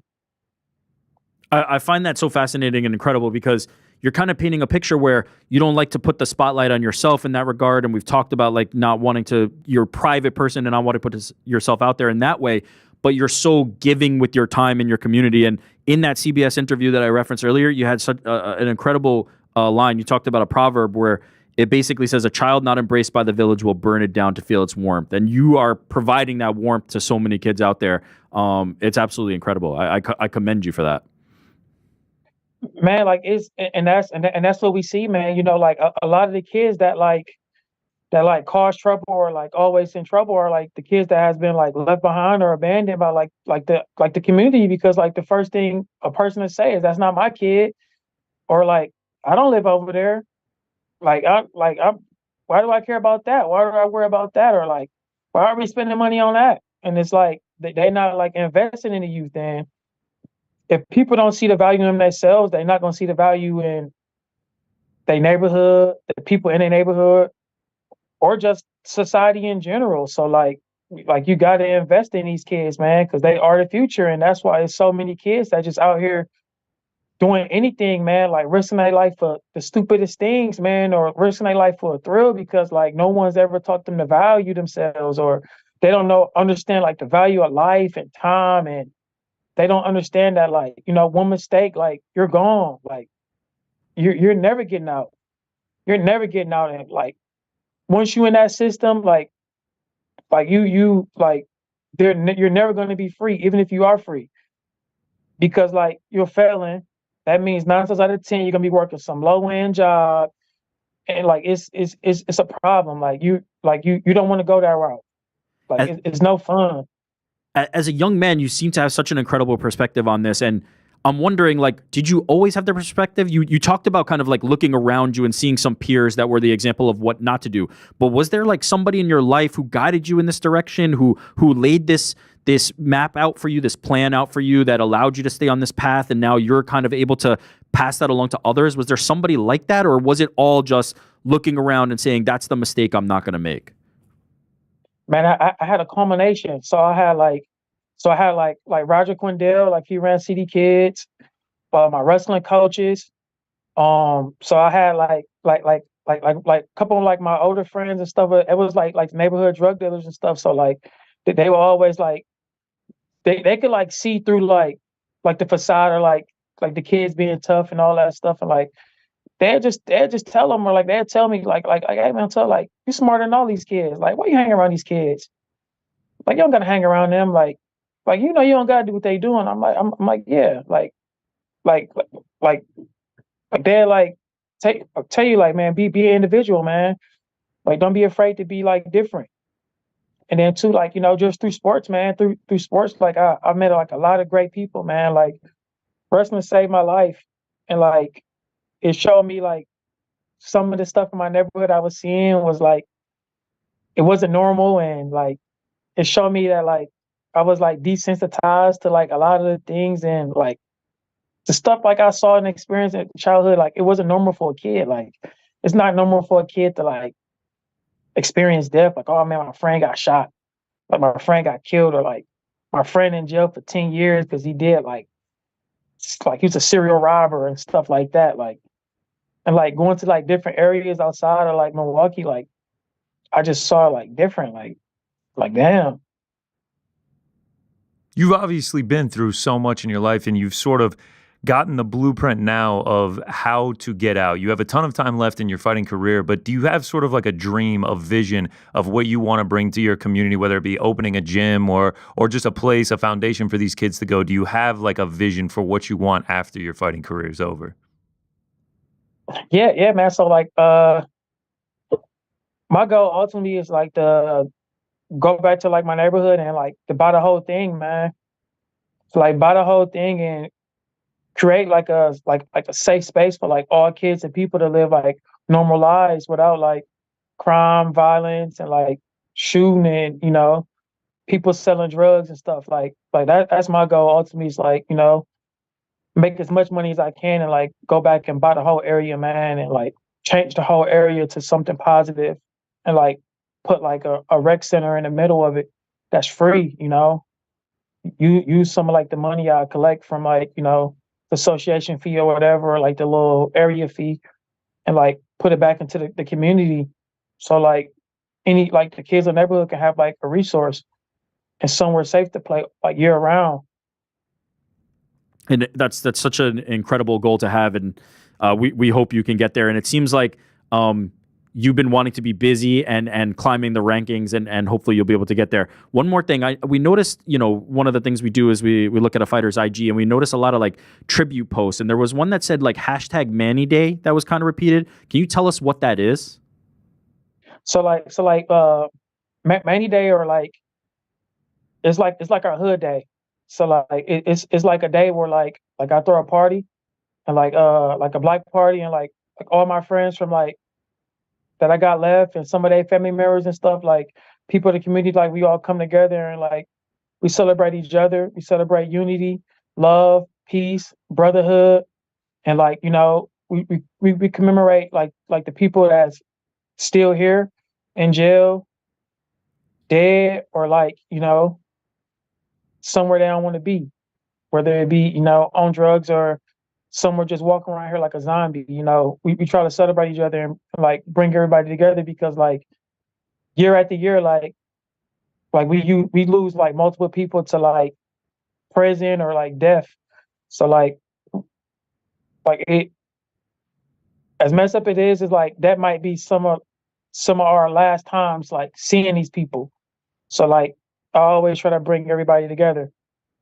With the successes that you've had in life, where you're at in the UFC, what is it like doing that every year? I mean, you just mentioned that like it might be the last time you're seeing some of these people. What is it like going back every year as you sort of just continue to ascend in this life? Man, it keeps me focused. It keeps me focused. It's like good and bad reminders. So like I go there and I see like some of my people that I grew up with, like, and they like progress. Like last year, like our friend, like he got his GED, and it's like something as small as that, like to me is so big, because like it's showing that he's like progressing, he's taking the right steps to like better himself, and like he's like transitioning like out of the streets. And then like the negative side of it is that like I go there and I still see people still doing the same shit. It's like, man, like you like bro, like you like 25 and you done spent down there 15, almost up to 15 years in your life in jail, in and out of jail. Like what are we doing here, bro? Do you Like, have what are we those doing? conversations? Like- Do you have those conversations with them when you go? I mean, I saw the smile that came over your face talking about one of your friends getting his GED. Like, I can tell that you genuinely care about these people. Do you have those conversations when you're there? Yeah, man. I'm a realist, man. Like I'm a straight person, and like I don't take no bullshit. So like I straight tell him like, bro, what the fuck, bro? Like you wasting your life. Like you like what are you not getting? Like how many times do you got to hit your head, man? Like how many? Like what's what are you not getting? It's not working. The life of crime does not work. Like there's no way you're gonna reinvent this wheel. Like they still building jails because of people like you. Like it's over with, man. Get a job. Like I don't. You can be working at McDonald's. Like I'm gonna be so happy. Like get a job, bro. Get a job. Start risking your life for nothing. Like you literally like risking your life for nothing. Nothing. Only thing you're gonna get is death, jail, or you might be in the hospital like fucked up, hooked up to a machine or something, fighting for your life. Like it's over, man. It really is amazing to hear like the the cerebral approach you have with this, having lived through it. It really, I commend you on how much of a positive impact you can have on this community. One other thing I wanted to ask you about on your Instagram, I've noticed that like 4 or 5 people gave drawings, paintings of you to you, like really showing love to you. I think I saw one that was like made out of like Skittles or beans or something. I think this one right here, like what's it like to get this like love and admiration and appreciation? Man, it's big, man. Like I one of my friends, he collect art, so like it like really like, you know, it's like a parallel between art and like fighting. They're both like figments of like or creations of like a person's imagination, and like you bringing that to like physical form. So like I like it, and it like something to like remind myself of like how far I come, like, and it's like encapsulate like it captures like that moment in time, and like it's like a good visual reminder. Or like I'm at home, I like walk past and I just look like, oh man, I remember that moment. Is that one behind you And right then, now? like, yep. Sick. I got like 3, I think, or 4. You made a very interesting comparison there between like an artist and a fighter, and maybe you consider like a fighter would be an artist. What is your artist? Like, what is your art? What would you consider your artistic style? What do you want your legacy to be in there as an artist who is in the cage? An architect. So it's the technique, it's the technical, not necessarily the abstract. Yes. So like it's like the technical aspect of it, and like it's like anybody can see this and read this. Like this is gonna work time and time again. Like there is no like tricks. There is no like cheat code to this. Like it's like cut and dry. I love that, and that actually reminds me of, or brings me to another quote. You had an interview with Tom Gerbasi from UFC.com before this most recent fight, and you said, people have got to realize the days of fighters just fighting to fight or fighting for the glory are gone. It all comes down to money. Do you feel like the game has kind of changed in that way? Are there a lack of like, what I guess to continue the analogy, like true artists out there, and everybody's kind of just like somebody who's going after the money and not necessarily in it for the love of the game or to express themselves in that way that you're talking about? Yeah, man, it is, and that's why like most guys don't take fights. Like most guys won't take fights unless there's like some type of like crazy incentive, because everyone's afraid to lose. Everybody's afraid to like test they stuff. Like there's like that notion of like being like the best is tainted by like being undefeated or like not losing and stuff like that. Like the best fighter of all time is Sugar Ray Robinson. Yeah. He fought everybody. He fought like almost a fight a month. Up and down. Didn't matter. Is that a reason why we've only been able to get to see you in the octagon like once a year? I know you mentioned, I think it was before your fight, that you said that if you wanted someone up in the rankings above you, you were going to have to wait 4 or 5 months. And it's just like, it's time to get on with it. It's time to fight. And I'm willing to take this guy with an undefeated record without a ranking next to his name. Are you having a hard time getting people to sign a contract to go against you? Yeah, man. You know, it's like the rankings, it helped the sport, but it hurt the sport. It ultimately hurt the sport because guys don't want to lose their place in line. And it's like, bro, it don't matter where you at in line. Like if you're the hottest thing smoking, it don't matter what your number is. If you're what the people want to see, the fight is going to be made. The money's going to come. You just need to go out there and win and put to bed anybody else. The money's going to come. But like guys, they just like, oh man, they so fixated at getting to number one, and it's like, bro, what's the point of being number one if you just had to wait to fight because the champion just fought number 5 and you're supposed to be number 1? Like, it's dumb. With that said, your next fight, do you want someone above you in the rankings, or is it anyone who will put pen to paper? Man, it don't matter, man. Anybody that's gonna put the pen to paper, because like we've seen guys jump from 12, 13, 14 to 1 to 4 to 5 by beating one guy. So like that don't matter. Yeah, I mean, 6-fight win streak, 14th rank now. Like, it's time to start talking about really getting some big matchups here for you, Montel. It's exciting times, man. And to dispatch of Daniel Marcos, who's undefeated, like is no small feat, man. Just wanted to wish you a congratulations on that. Appreciate you joining us, man. And I'm looking forward to the future of what you've got. Oh man, thank you guys for having me. Thank you, Montel. Thanks, Montel. Have a good one, man. Cheers. Man, what a story Montel Jackson has. Just like such a fascinating, like interesting guy. Also, like to have the perspective that he has as somebody who, as he outlined, like could have just gone the other way, right? It would have been so easy for him to just fall in with the friend group who's doing exactly the wrong thing and ends up dead or in jail. And he was just like, no, I'm going to be here completely separate, all the way on the other side of it, and just live with that. Whether you're going to judge me, laugh at me, feel like it's isolating. And now he's in a position where he's successful, giving back to his community. He talks about the Manny Day, celebrating all these people. This guy's getting his GED. He's giving back to the kids of the smile that went across his face when he talked about his friend with the GED was really incredible, good to see. man. He's a more reserved guy, obviously, and I think probably for good reason with the life that he's lived. But man, his story is incredible, and he has an incredible head on his shoulders, and the positive impact that he's trying to have in his community is really something special. You don't see that often. That's what's so crazy about it is he is a private guy, clearly, right? Like, you get the sense that he doesn't like to like be out in the spotlight. But then at the same time, he's talking about like, if I see you in the neighborhood, we're talking. If the kid texts me or DMs me, we're talking. He's so like available to everybody in the community. He's so giving with his time. He's so willing to help. But at the same time, he's like shying away from the spotlight. He's just about that like interpersonal connection and trying to really impact people's lives. He's a super fascinating dude. I was really looking forward to that.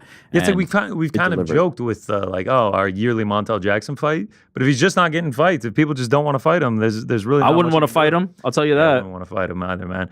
Here's how I'll lay it out: 2027, April 24th. Yeah, Montel Jackson Day in Milwaukee. First title defense on a pay-per-view. Oh, I love it. 2027, wow. Saturday, Already? 4/24. Just mapping that out for him. I mean, it would be incredible. Yeah, I mean, we really didn't get into the fighting much because I think it was much more interesting to kind of know more about him. As we said, there's not a lot out there in terms of that, but he's dangerous, man. Like, I know that knockdown streak that he had going, which was like insane, like tied for the most knockdowns with 7-fight streak, 11 knockdowns over the 7 fights. Ended last fight obviously with Daniel Marcos, but I mean, dude, he's fighting an undefeated guy. He's fighting an undefeated guy, comes out clean. Like there's a good reason why he's not getting fights. Like that's a dude I wouldn't want to see on the other side, honestly. All right. Well, we watched Montel Jackson get a victory in Des Moines on Saturday night against Daniel Marcos. We were also in Des Moines, which leads us to our next segment, Fight Feast. We pulled out the old camera after taking the Winnebago over to Des Moines, and we tried the best food that old DSM has to offer. Please enjoy. Des Moines, Iowa, DSM, Niceville, USA, the capital of corn country. As you can see, the beautiful mural behind me, we have made it. We're not only here for UFC Fight Night Des Moines, Corey Sandhagen versus Davison Figueiredo, we are also here to go on a culinary tour of the Hartford of the West. Fight Feast, episode 21. Let's go. Oh, look at that billboard. Turn around, look at that fucking billboard. We're fucking here, baby. 10 toes down, Des Moines. All right, first stop on the Des Moines culinary tour. I've been told by many that I have to try an Iowa pork tenderloin sandwich, so we came to the godfather of the tenderloins, the original King tenderloin since 1952, Smitty's. Smells like a state fair out here, just fried goodness. Let's go.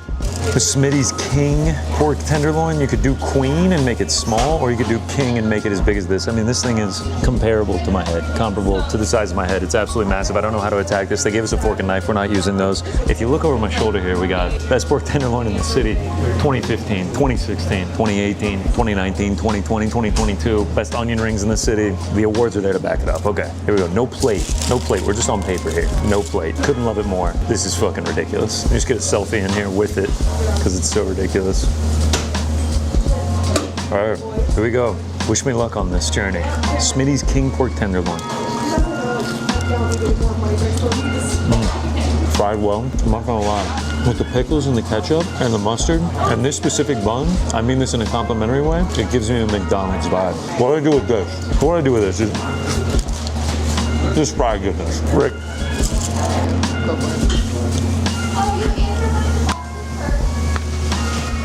Maybe you planted a seed in my head. McDonald's vibes. I mean it in the most complimentary way. Like, that isn't an insult. I like this a lot. The pork's very good.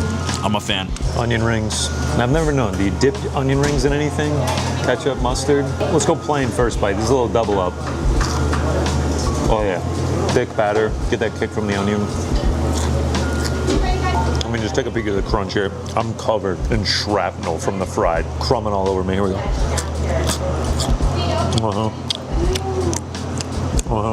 Rickety trim. I mean, look at my hands. Greasy, like I've dipped them in Lake Des Moines. What way to start the day? 11:30 local, and I've had enough fried food to kill a man. Smitty's. I agree with the awards. Best tenderloin in all of Iowa. Oh fuck! You're getting levels from me? This is rolling right now. They moved locations. We're at the wrong spot. We are open at our new East Village location. Yeah, we fucked that one up. Fong's Pizza. We'll fucking see you soon. Let's get back in the goddamn Uber. Got this way. Should have just called a fucking Uber. Looks like we've come to the right place. All right, we're almost there. Truth be told, we decided to huff it because we've already taken 2 Ubers and it was the same driver both times, and I'm a little bit nervous to get him for a third. So we're taking in everything Des Moines has to offer. We're here on the beautiful Des Moines River. I mean, just picturesque.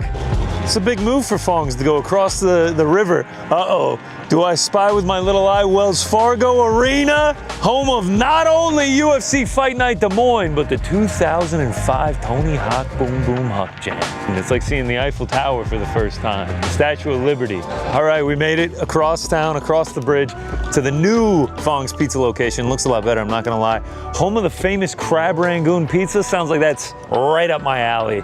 Let's go. All right, we're here at Fong's. Have to get a tiki, so we ended up getting a tiki bowl. It literally came in like a dog bowl. It's wider than it is tall. But I got my man, New York Rick, here to help me. Got the Caitlin Clark jersey on. Rivals, Iowa State, Iowa. We also have TST, Oscar Willis, the Mac Life, BKFC, Ringer MMA. I mean, this is the power players in MMA media.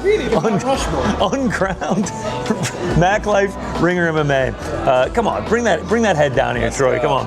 Oscar has to work later, so you know he can't drink. He would abide. Here we go. Oh yeah, it's good stuff. Tropical. I could do a few of those. I could do one by myself, I think. It looks very fruity. Creamy, coconutty, fruity. Yeah, I can see how you have 5 or 6 of those, and then we don't remember the night in Des Moines. This is coming back to Uncrowned Studios with us.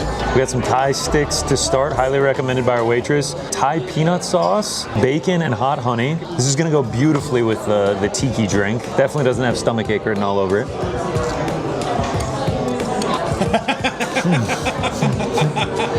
It's interesting. It's pretty good. It's pretty good. It's not amazing. I'm not doing this every time I come and eat, but it's pretty good. You guys got to try it. I want to hear what you guys think. It's like kind of hot. This is similar to stuff I've had at Asian places. I like the peanut sauce, so I think I might be higher than you on this one. The real detraction actually is the bacon. I'm not a bacon guy, but I like it. Decent. Will we have pork at every restaurant we go to? Yeah. Stay tuned. All right, TST. This looks like diabetes on a stick. Oh wait, I already have that. He actually has diabetes. No. Peanut sauce does not belong with these things. I don't like it. All right, 3 different types of pizza here. Start with the crab rangoon, imitation crab, green onion, mozzarella, Asiago topped with crispy wontons and sweet chili sauce. We got the sweet and sassy, goat cheese and herb base with hickory bacon, roasted red peppers, peppadew peppers, mozzarella, fresh basil, and you finish it with a hot honey drizzle, and then Rick's Choice, Korean beef, juicy bulgogi beef, gochujang, diced green and white onions, diced kimchi, and mozzarella. There's a lot going on. Let's give them a try. I love crab rangoons, so let's see. I can't so like it tastes good. But if you just put it down in front of me and you didn't tell me what it was, I would not know this was a crab rangoon pizza. Out of 10, I'm giving it like a 7.5. Sweet and sassy. This is an Iowa favorite. No Asian inspiration here. Oh, that was the proper cheese pull right there. That's a quality pizza. Best thing I've eaten in Iowa so far. Cheese is great. Tomatoes are unbelievable. Here we go, Korean beef. Brother. That's the one, isn't it? This one's fantastic. Love kimchi. Kimchi on there, bomb. Korean beef is great. These two are worlds better than the crab rangoon. We're off to a rough start with the Thai peanut sticks. Oh, it's like ASMR or whatever. Hi, Oscar. Fucking lot of flavour. That really did sound British there. It's good. I'd give it 5 booms or whatever it was.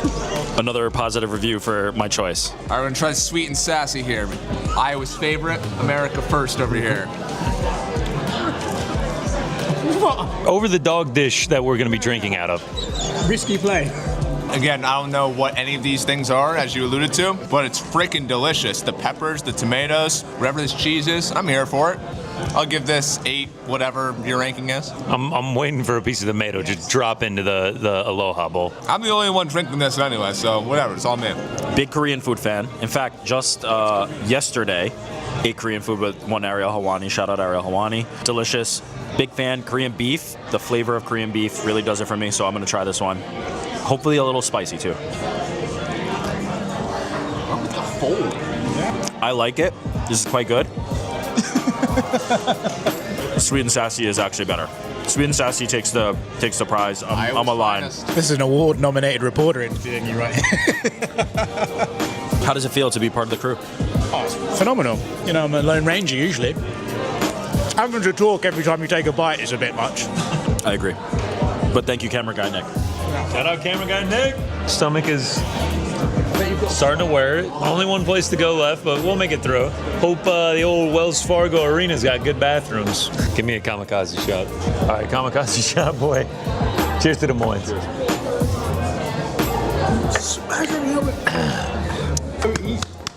There we go. Bring it here. We can't smash each other. Who's that? It's New York Rick. Hi. All right, Fongs, we had the crazy pizzas, we had the Thai sticks. I love the creativity. I still feel like the classic pizza was the best thing that they offered. Solid pizza, I don't think I love like the crazy ideas. Give me the dog bone back. All right, final stop on the Des Moines culinary tour. Lachelle's Fine Foods. Not only the best burger in Des Moines, I'm hearing best burger in Iowa, competitive for the best burger in America. I'll be the judge of that. Let's go. We're at Lachelle's Fine Food, as mentioned earlier. This is the Lachelle, absolutely beautiful. I mean, this is picturesque. You can put this in a museum. Tots look beautiful. Chili not too sloppy. I got high hopes for this. It was quick. It was efficient. The staff was incredible. Beautiful vibes in here. I really don't want this to disappoint. Here we go.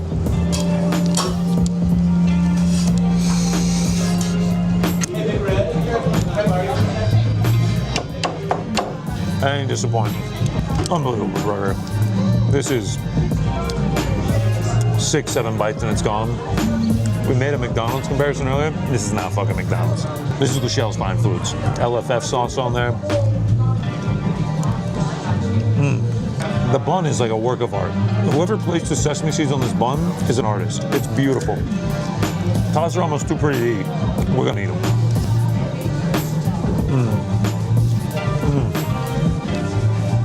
The tots, the crispiness, the lightness of the tater tots. This is so far and away the best place we went, it's not even funny. Shout out to Fongs, shout out to Smitty's, we'll always have love for Smitty's. Lachelle's Fine Foods, you got one day in Des Moines, this is where you're coming. This is truly tremendous. One last bite.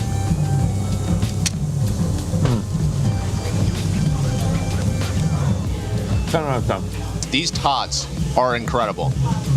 The crunch, everything just like, this doesn't feel like it's gonna be disgusting in my stomach later. 10 out of 10, I agree. Oh, it will be. Me and Big Troy sharing a hotel room. We're shitting like mad tonight, baby. Shitting like kings. Trying the burger. He did the Connor laugh, which is always a good sign. I'm gonna take another bite. 2 bites, everybody knows the rules. Yeah, tremendous. Best place we went to today. Everything he said. Ditto. Agree. I'm looking at these with admiration. Oh, wow. All right. Lachelle's is a winner. This is the spot. Best of the day. I'm done eating. Let's go watch some fights.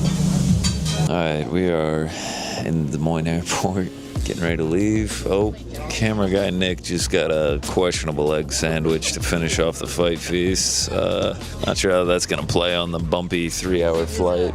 It came from the hot and fresh section. I'm not sure if it's either of those things. Oh, fucking sausage, egg, and cheese. Questionable. Flight feast. Not bad. 7:30 in the morning. That's actually not bad. Well, I have to say, Des Moines, it's a city. Will I be back? No. UFC Fight Night, Des Moines, Davison Figueiredo, Corey Sandhagen. Could have been better. Shout out to Lachelle's. Shout out to Smitty's. Everybody loves the Smith, man. Shout out to Fongs. All right, I think that'll do it from Des Moines. Get me out of this city.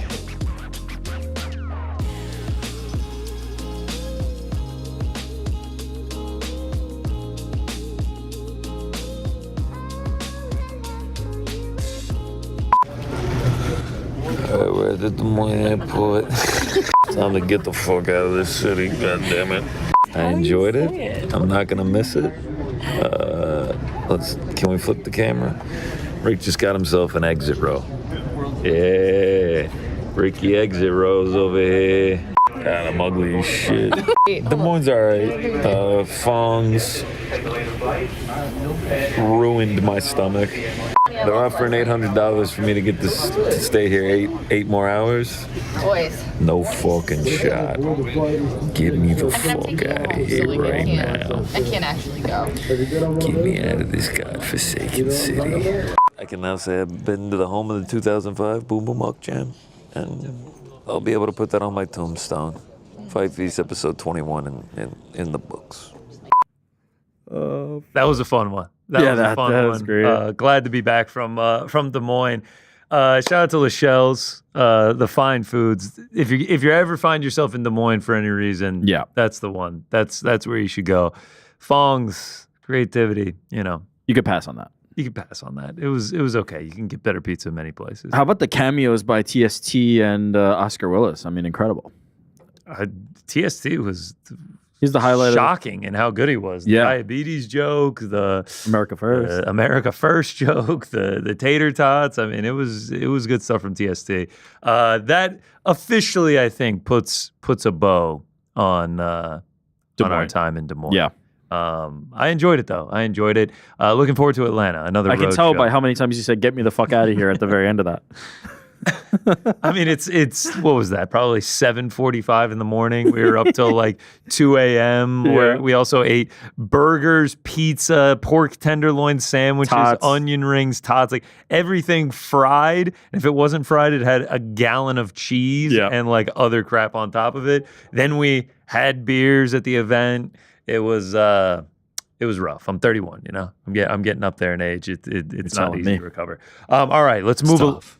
It is tough. Let's move along to our pound for pound rankings. Earlier this week, Sam Alvey was on talking about how he loves cereal. And we were just started a debate in the control room. I think we got a Honey Bunches of Oat, a Special K in there. So we need to make our definitive lists. What are the top 5 pound for pound cereals? Frankie, what are the order we're going to go in here? Today, the order is going to be starting with me. Then we're going to go to Rick, and we're going to have Connor finish us off. Lead us off. Very good. All right, starting with my number 5 is mini wheats. Gotta get them. Rough start. Little. Put a side of frosted. on there. Frosted. Got it. Cool. They are frosted. Although, have you ever had the non-mini version? I have, and I didn't like it. it. Yeah, it's weird. You ever had the non-mini version, non-frosted? Oh man, no, I don't think so. I don't think they make those. They probably do. Number 2. 4. Wait, what? I mean, damn it. My second choice on this list, starting from 5, so now we're at 4, is Reese's Puffs. I'm reading this wrong. Sorry. Corn What the Pops. fuck is wrong with you, man? Corn Today's number Pops. 4 is Corn Pops.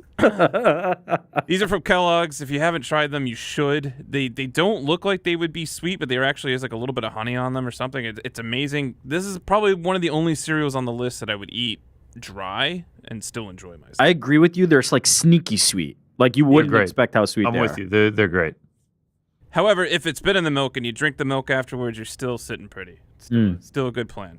Coming in at number 3, Apple Jacks. Yeah. Now, I'm going to argue they don't really taste like apples, but they taste like something. It tastes like Jack's. That's what it is, yeah. The apple flavor is slight. And I used to gross myself out as a kid when I'm like trying to figure out what the little specks on the rings are supposed to be, but then I learned just to eat it. It's just Tastes some great. microplastic. Just shove that thing in your mouth. Just eat it. As I had said earlier, my number 2 is Reese's Puffs. Ah, got it. I'm so excited to Respect the mention. game. Respect the game. Yes, sir. Wow. This is also, look something at the that you image here. expect it to be Dude. super sweet, like the candy, but to me at least, in my recollection, it isn't as sweet as you think. It actually tastes like a wholesome, breakfast substitute. I mean, the orange, the yellow, the brown. I love how they do the cereal coming out of the cup on the box. It's It's a great. fantastic image. And my number 1 pound for pound cereal of all time. Yeah. I'll have day after day, night after night, lunch after lunch. Jordan's already making a face.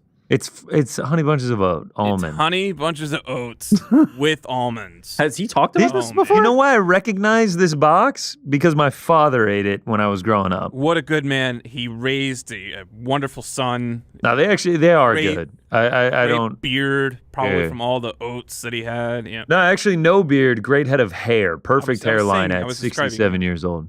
Look, I mean, this is one cereal that just is a mixture of everything that you would want, and literally the bunches of oats. Is Yeah, the the best honey part. bunches. Yeah, yeah, You got a yeah, little of course. almond in there. Because that's like the sugar I ate bombs. this as a child and as an adult, and I'm probably going to be eating them after Tonight. I'm retired. Tonight. Is there a lore around Frank loving this though? How did you know? How did brought someone it was up on paid Monday. attention to earlier Yeah, this he week? brought it up was on- talking about it. Whenever Sam Alvey was on, he wouldn't shut up. Oh, I don't listen when he talks. Yeah. As I've said to you. Sorry?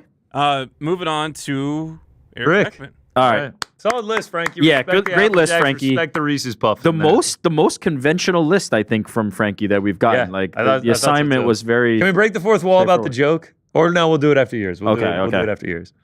Number 5, Honey Nut Cheerios, a classic. Kind of just Classic. like a super solid baseline level. Like Great mascot too. Oh mean, yeah, the bee is fantastic. A good mascot is crucial with your breakfast cereal. I strongly believe that. Don't It's like bother bunches me. of oats. Yeah, 100%. Yeah, sick mascot. Don't bother me with regular Cheerios. They're trash. Yeah, They taste trash, like cardboard. Lower cholesterol. Cinnamon, I can be convinced. The apple down. Cheerios, I can be They have convinced. a couple Yeah, that's a blueberry knockoff. ones. Blueberry ones aren't bad. My nephew loves the blueberry ones. I kill those. Actually, briefly, I think the Honey Bunches of Oat mascot is like the woman in the factory, like the old woman in the factory. Is it actually? Yeah, I think that's the commercial. Frank likes forced labor. I The- like old women. Honey, Right. honey Nut Quickly you got that Cheerios. out. Frank likes forced labor. Honey Nut Cheerios, super solid. Never gonna go wrong if you've got that. It's a key one. Number 4. This is where my sweet tooth comes out because I'm kind of like with cereals. I'm like sometimes sweet, sometimes not. You'll see that it varies. Frosted Flakes. Shout out. Not a cornflakes guy. Hate a cornflake, but if you frost those some Frost 'em bitches, they're delicious. Again, fantastic mascot. I love this product place where they have to show the 3 bowls and the 3 spoons because they're like, please do not eat all these by yourself. They're sharing it. It's as you see at the Family top. size. It's family size, Frankie. We got to Family share. size is supposed to just mean this is enough. Great branding. The blue. with blue is stripes, so- They're great. Like, Ah. you got the slogan. It's good shit. We're Shout out to- consumers shout out to and Tony the Tiger. love me some Frosted Flakes. Number 3, again, we're still going down that sweet tooth path. Yeah, keep it going. Number 3, hit me with them marshmallows. Hit me with them heart stars, horseshoes, Yeah. clovers, and blue moons. Oh, nailed it. Lucky Charms, baby. Oh man. Give me the Lucky Charms. Yeah. Are Now they really marshmallows? the Dried, shriveled up Are they like marshmallows. froze tribe. It's just my dad used to always be like sugar bombs. Like that's just what they are. Here's Like, the it's problem with the sugar Lucky shit. Charms, though, and why they're only number 3. You just got like basically Cheerios in there. The actual Non-honey nut. cereal sucks. Like it's Yeah. garbage. It's a garbage. Like, but I just want to eat the marshmallows. The color. Again, great mascot. Yeah. How much does a mascot weigh into this? Like, A lot. It's an A important lot. factor. Yeah, it's huge. Real It's- quick. Fantastic. Charm Yes. story. I had a friend bunch of roommates. The rule was, if you buy something for the house and you get to eat the last bit of it, right? That was just the rule. Like, help yourself, but don't They eat have to all save of it. you a portion at the end. So she comes home, finds an empty container of cookies that she had bought, finds out who did it, goes and gets this box of Lucky Charms, pours it out, removes all of the marshmallows, and sticks just the cereal bits back in. It's a lot of work. Goes about her day. I mean, that's some psychopath stuff, right? Yeah, that's a lot of So he work. goes to pour himself his Lucky Charms. Oh, It's no such marshmallow? no marshmallow. Anyway. That's some psycho shit. I'm petty. I don't know if I have that level of That's too petty. dedication in me. It's too And that petty. person was Eric Jackman. Just I throw was the out one who ate throw out the cereal. You were the one who did the thing. Anyway. Okay, number 2. This is we're going off the grid here. We're going off the reservation. We're going hot. We're going hot cereal, not cold cereal. We're going to Oatmeal? grits. We're going to grits. Does this Love- play? Yes. Does this hot play? cereal. What do you mean? Grits? Is this polenta? Hot cereal. Does this play? No. Hold on. Grits. Oh, we're going Webster's dictionary Grits- definition. grits Actually, are a I'll take this popular- because my list is winning. It's shrimp cocktail with cereal. I get it. Oh, don't get This the is fuck actually out of worse here. than the shrimp cocktail bit. What? No. This isn't worse than the shrimp cocktail bit, but this Shrimp cocktail is served in a objectively circular bad. fashion. It was pie day. This is Grits are just an objectively amazing bad. cereal. Hot cereal. What are you talking about here? If I What is stick my hot Lucky cereal? Charms in the Wait. microwave, What do you mean? What is hot cereal? Oatmeal, that's it. grits, cream of wheat, How is cream that of wheat. cereal? Yeah, exactly. polenta, porridge. Honestly, I'm gruel, not counting any of that. If you're counting oatmeal, you're counting grits. chili. Yes.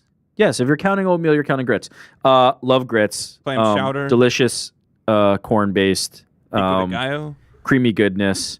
And yeah, I'm not going to be shamed from my love and selection of grits. Also, because having it's it at 2 fantastic. is wild.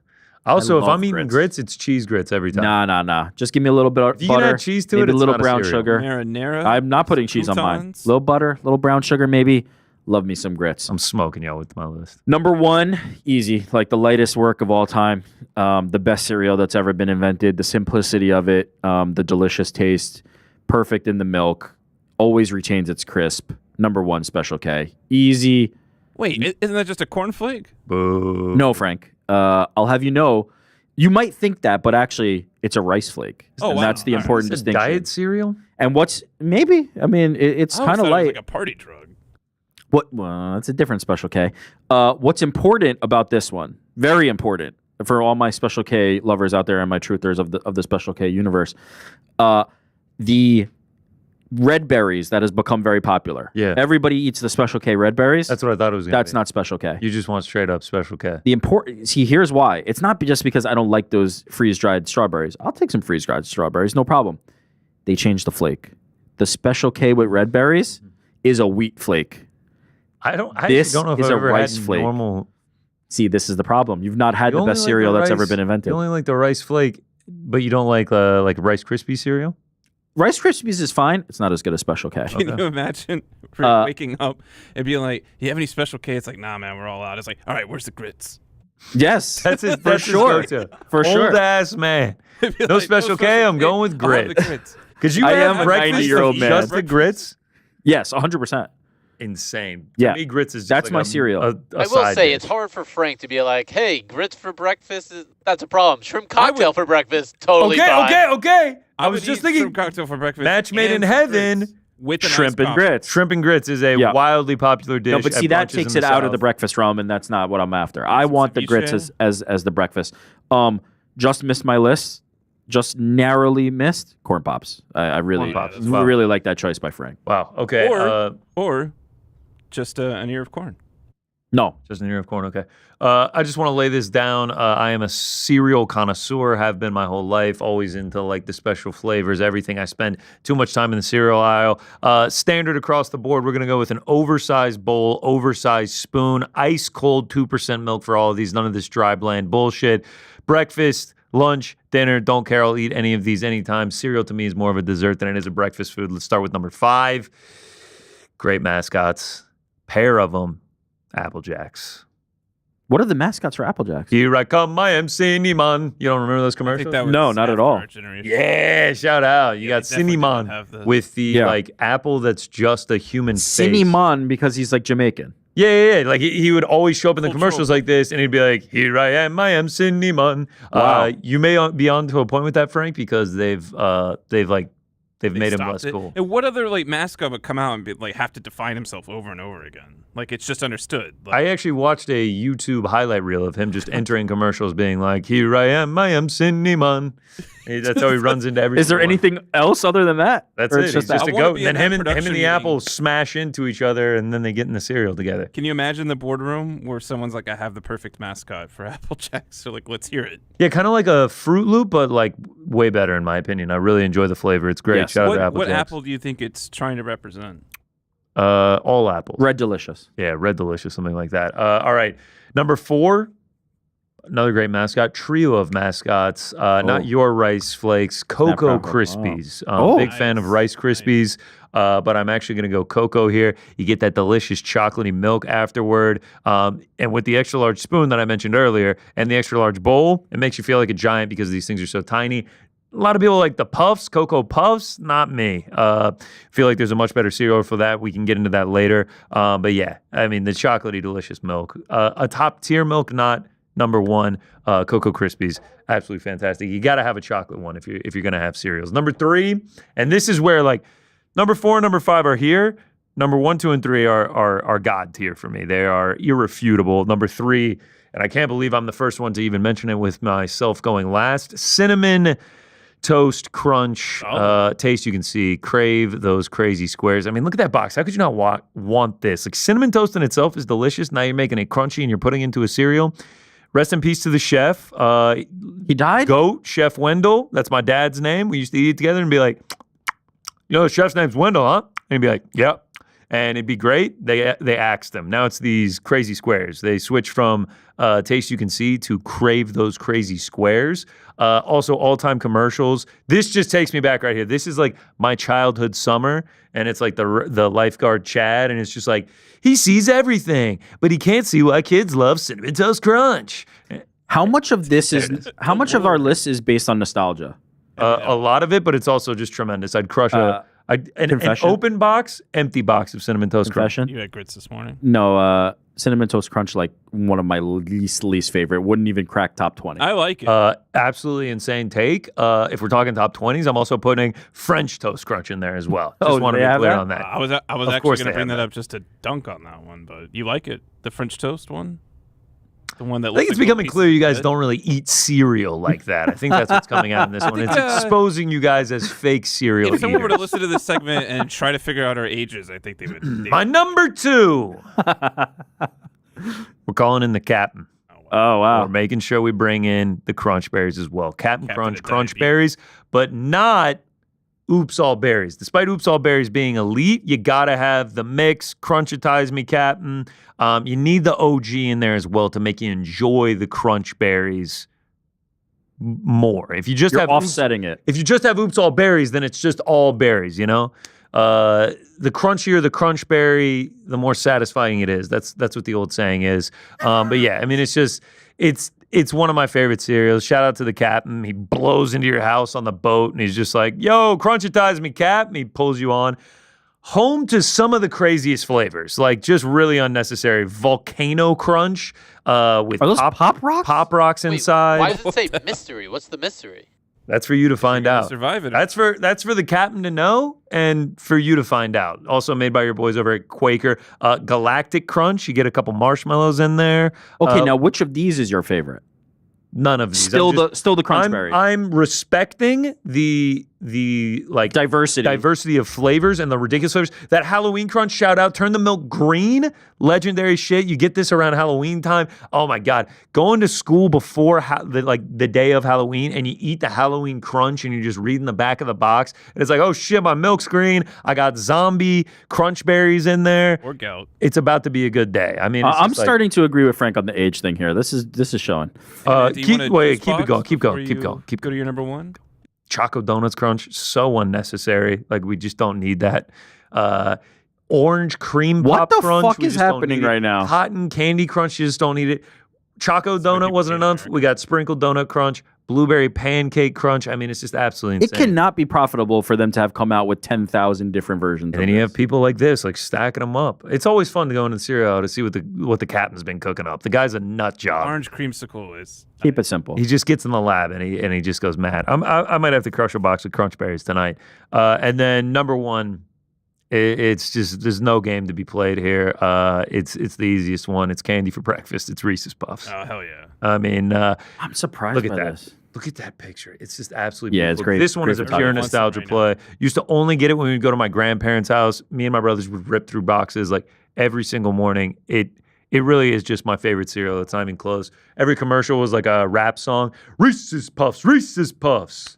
Peanut butter chocolate flavor. I have to admit, I am completely shocked by it being number one and Frank having it on the list because for me, it's not grits. It's the shittiest. It doesn't even come close to the actual thing. Oh, insane. The actual thing is the god tier of candy, and this is such a bad equivalent of it. Cereal as well. It's so. It doesn't taste anything like it. It's a tamped down version of it. We're not going for candy. It's not candy for breakfast. Just throw me some Reese's in a bowl for breakfast. Balanced breakfast. No, we don't need that. These are puffs. It's what we eat for breakfast. Not only is it the best cereal, it's also the coolest cereal. How I talked about Captain Crunch just being like, let's fucking put anything in there, cotton candy, whatever. Reese's Puffs does collabs. Here's them with Cause. I mean, look at the box. What the fuck? The blue box. Keep it rolling. Here they are with Travis Scott. These boxes were going for like $200 a fucking pop. Like, keep it going. Yeah, look at that. I mean, a giant Reese's Puffs box. Travis Scott. We continue along. Ambush Universe. Like you got What the is colorful Ambush one. Universe? You got the black and white. Louis Vuitton. Keep it going. One more. Dragon Ball Z. I mean, it just doesn't get any better than that. Reese's Puffs. Such a mid cereal. Coolest Wow. cereal. Best cereal. Open box. Empty box. Definitive list. I need no arguments. Me and Eric don't agree on much, but what's up with Reese's this Puffs list? cereal to me? Oh, that's the wrong list, guys. Who put that up? I'm like, no, what's media me and creator? I want Eric, that. same page. Reese's Puffs. It's such a poor Mid. approximation of the Now. goat. Did you guys know there was an Eggo cereal? Tastes like you're eating maple I think I've syrup had that. waffles. I have had the Eggo Okay. cereal. Did Speaking of anybody mid-tiers, I consider? have had that. Did anybody consider like honeycomb or Honeycomb's tricks? alright. Tricks. Tricks is all right. I feel like tricks Honey and crunch Smacks berries are is alright. like you're gonna pick one or the other. Like, Count what Track. about No, obviously no cornflakes, right? That's just like cornflakes. Raisin Bran Today Crunch is I learned good. that Special K is not just cornflakes. I always thought it was just cornflakes. rice, baby, rice flakes, important. Sam Alvey did mention Golden Grams. That's Golden actually Grams. my number one. That's like a cereal. competitor to Cinnamon Toast Crunch, right? Like, are they it's similar? it is good. It's just a shittier How version about of just regular Rice Krispies? Yeah, Rice Krispies are right. Rice I'm going Krispies are cocoa. I always put sliced up banana in it. I'm going cocoa. Okay, every day of the week. we need to, Didn't Sam Alvey send a picture of his favorite cereals? yeah, he did. Ariel sent that somewhere. Just We use need your mind we do need to talk about the fact that the leftover milk from these cereals is not chocolate milk. I know everybody says that. It's not. It's a weekend flavor. It's not. Chocolate milk, by definition, is milk that came from a brown cow.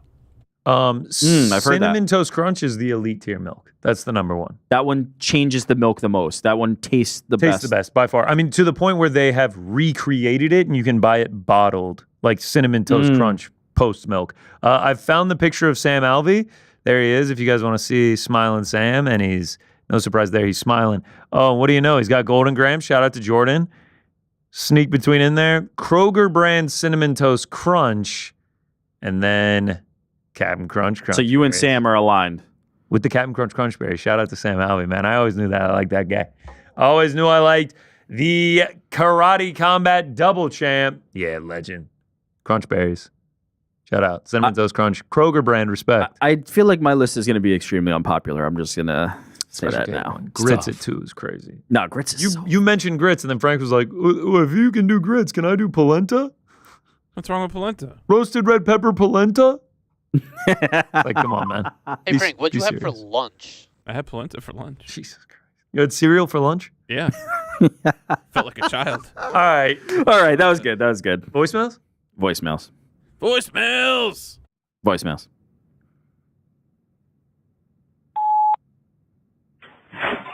What's up, boys in the back? It's Matthew from Tallahassee, just delivering the mail out here. Oh, shout out to Hottest Hassy, good shit. news.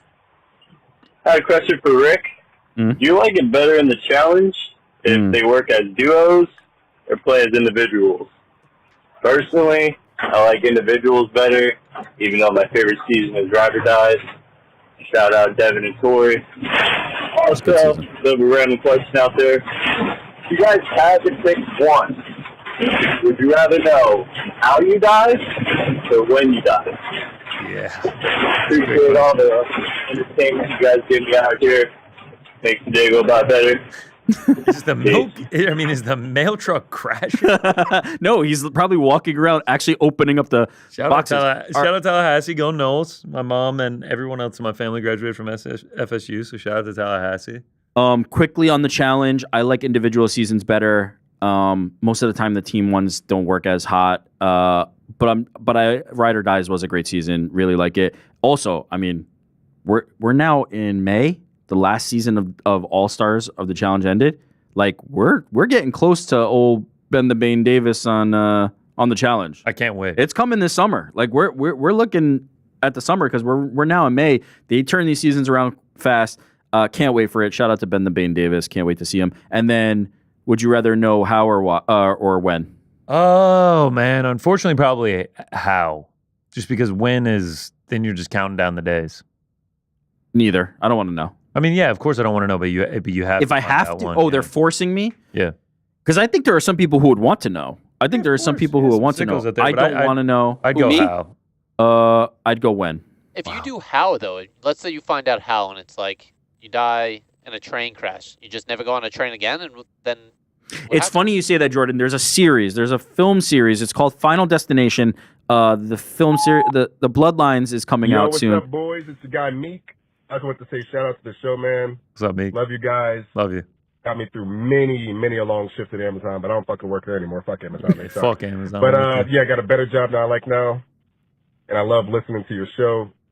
The shifts are easy, but makes it even easier to listen to you guys. And then more importantly, than my love for the show, my love for gambling. Shout out GC. Been watching him way back since he first started on the MMA Hour, and he got me into gambling, man. Oh fuck, that's him and Jed when no You're best bars, that's when I responsible. first started watching you guys. Been making parlays ever since. Shout out to you guys. Put in a $4 4-pick parlay that cashed out at $469 bucks. Yeah, we're doing good. We're doing great. I'm gonna be up in this film study shit a lot more now. But yeah, I love you guys. Love the show. And yeah, have a good day, man. Every time one of his parlay busts, he's like, "Fucking GC got me addicted." Yeah. I don't love to hear that, but yeah, shout out. Hey, it's your boy Meek again. I'm not gonna lie, guys. I'm kind of high, so I forgot to ask my question. Oh fuck! I thought he was gonna be like, "Hey guys, update after UFC Des Moines. I lost everything." Do you think Eddie Hall could take from Rod Tang? And then fuck it, vice versa. How many headshots, how many punches do you think Rod Tang could take from Eddie Hall before he goes unconscious? All right, appreciate it, guys. Peace. How many Rod shots? Tang from Eddie Hall? One. Well, yeah, like he's probably going out on the first one. If they're like power slap hitting each other, yeah, like a clean shot, Eddie Hall is almost guaranteed to knock out Rod Tang on the first one. Eddie Hall on Rod Tang? A lot. Probably a lot, yeah. I mean, the 50? size disparity there is something He'd have to just serious. keep ringing that bell. Shout out to Meek, though. Double message. I love that. What I love about that is finishes and then's like, oh, I was too high. By the way, forgot the question. I thought he was too hype. No, he's high. Okay. Shout out to double message Meek. What's good, boys? It's Kevin calling in from 413, Springfield, Mass. Shout out. Shout out. Long-time fan. My question is for GC and Rick, being that Frank is still mysterious, how do y'all handle from going behind the scenes, kind of, normal guys, to basically being a household name and dealing with the quote-unquote fame and having fans that want to take pics and whatnot? I know Helwani kind of has a hand in that, being who he is, but y'all getting your own show kind of took it to the next level. Love the show. Keep it up. Shout out to Andy, Jordan, everyone else that has their hands in the matic. Let's go. Frank. Yeah, no love for Frank. He listed everybody but Frank. Wow. Hey, boys. Wow, Frank. Eric from Detroit, Frankie, or as your boy Ariel says, decrepit Detroit. That was a low blow. That's why I'm a bigger fan of Boys in the Back than the Ariel Helwani show. But shout out to Detroit. One question for you guys. If you had to choose, would you rather do one 5-minute round with Mighty Mouse or one 1 minute round with Francis Ngannou. Sorry, I'm nervous. Huge fan. Can't wait to hear what you have to say. Wow, you nailed that. I am going 1 5-minute round with Mighty Mouse just because of the size discrepancy. 1 minute round with Francis Ngannou, almost guaranteed to end up with me on a stretcher on the way to the hospital and probably permanent brain damage. Mighty Mouse could finish me in other ways. Same page. I'm not getting hit by Francis. No matter what. I'm gonna pass on that. I watched him do one of those. Someone posted that. I watched him do one of those the boxing punch machines, and it got to 9.99 so fast. It was just no matter what defense you use, Francis Ngannou is going to hurt you. Even if he's hitting your arms, you're toasted. Versus Mighty Mouse, it's he's going to. Mighty Mouse is almost like I'm just going to run until he takes me down and then just get tapped. Yeah, he's going to tap you out 5 times. Yeah, I'm just calling in because I watch your show every day it comes out, and I'll be fighting on BKFC Mohegan Sun June 14th. Holy shit, good luck, man. Against the guy that was in the UFC Ultimate Fighter. Was the only dude that won on Conor McGregor's team. And Zach Rollmack Purnell. And Zach figured I'd Purnell. Call in and see if I can get on this. Purnell. Let's see. I got it right here. Is Parker Porter on this card again? Parker Porter's fighting again? Headlining Jorgen De Castro, Josh Watson, Brennan Ward, J.R. Rumley. Dude, this is not a bad card. Oh yeah, Zach Purnell. I see it right here. Yeah, he's fighting Rico DeSculio. Yeah, I remember that from Tough 31. Shout out. Shout out to Zach. Shout out to Zach. Good luck. Zach Purnell calling in, man. Good luck, Zach. Great luck. I hope you have the best of luck. You are a ballsy man to step into that ring. Shout out to Zach. What up, boys in the back? This is James from Manchester, New Hampshire. Just calling up, letting you know I'm a huge fan. I've been in a couple of the live shows in New York, met you guys, and keep on the good work. My one question for you guys, big fan of the Fight Feast. How about a traveling, or not even traveling, but New York style Fight Feast tour, right? You get the fans together, you guys bring us around to different food places. Anyways, good business opportunity there. Anyways, keep up the good work. Talk to you guys later. Bye-bye. I would love that. I love GC guided tour. A guided tour around New York. I love the idea of that. Yeah. There'd be a lot of eating. There'd certainly be a lot of eating in one day. What would that cost? What would a GC guided tour of New York cost people? How do we turn it into a business? $150 a pop. All right. I feel like that's fair. And you guys have to pay for all the meals. I like it. Yeah, what's up, boys in the back? It's Sully from Cape Cod, Massachusetts. So, I got a question for you. Yeah, let's hear it. Biggest celebrity crush when you were in high school? I'm a little bit older than you guys, so I'm 38, so mine may be a little different, but I'd have to go with Jennifer. I'm going to be 38 this year, Sully. I'm getting old. Can't Hardly Wait. I know what he did last summer. And the other one would be Jessica Alba, like Idle Hands. Legend. Go watch those movies if you haven't seen them, and you'll see what I'm talking about. Love you guys. Get me through the work week. Yeah. Appreciate it. Go. Frank, love you. New York Rick, love you. GC, love you. Fucking, I'll leave you with this quote from the great Long Duck Dong. No more Yankee my Winky. Donger need food. Shout out. Donger needs food. Shout out. You mentioned Jessica Alba, legend, aging like fine wine. High school though? No, I feel like you were too young for the I was Alba too young. prime. I saw a picture of her and Sydney Sweeney, and it almost looked like she was younger than Sydney Sweeney. It's really incredible, the performance she's putting on. My high school crush though, easy money, no brainer. Came to me the second I thought of it. Victoria Justice. Shout out. That's Disney? Is she Disney? Oh, Nickelodeon. Frank, what about you? I'd have to think about that one, actually. Jordan, Andy, do we have any crushes from the high school era? Big Johnny Depp. That's shout out. That's a good one. Shout out. Megan Fox. That was like Megan Fox. Transformers must have just dropped. Yeah, Transformers in high school. Jessica Simpson. Oh yeah. Chicken of the Sea. Shout out to Nick and Jessica.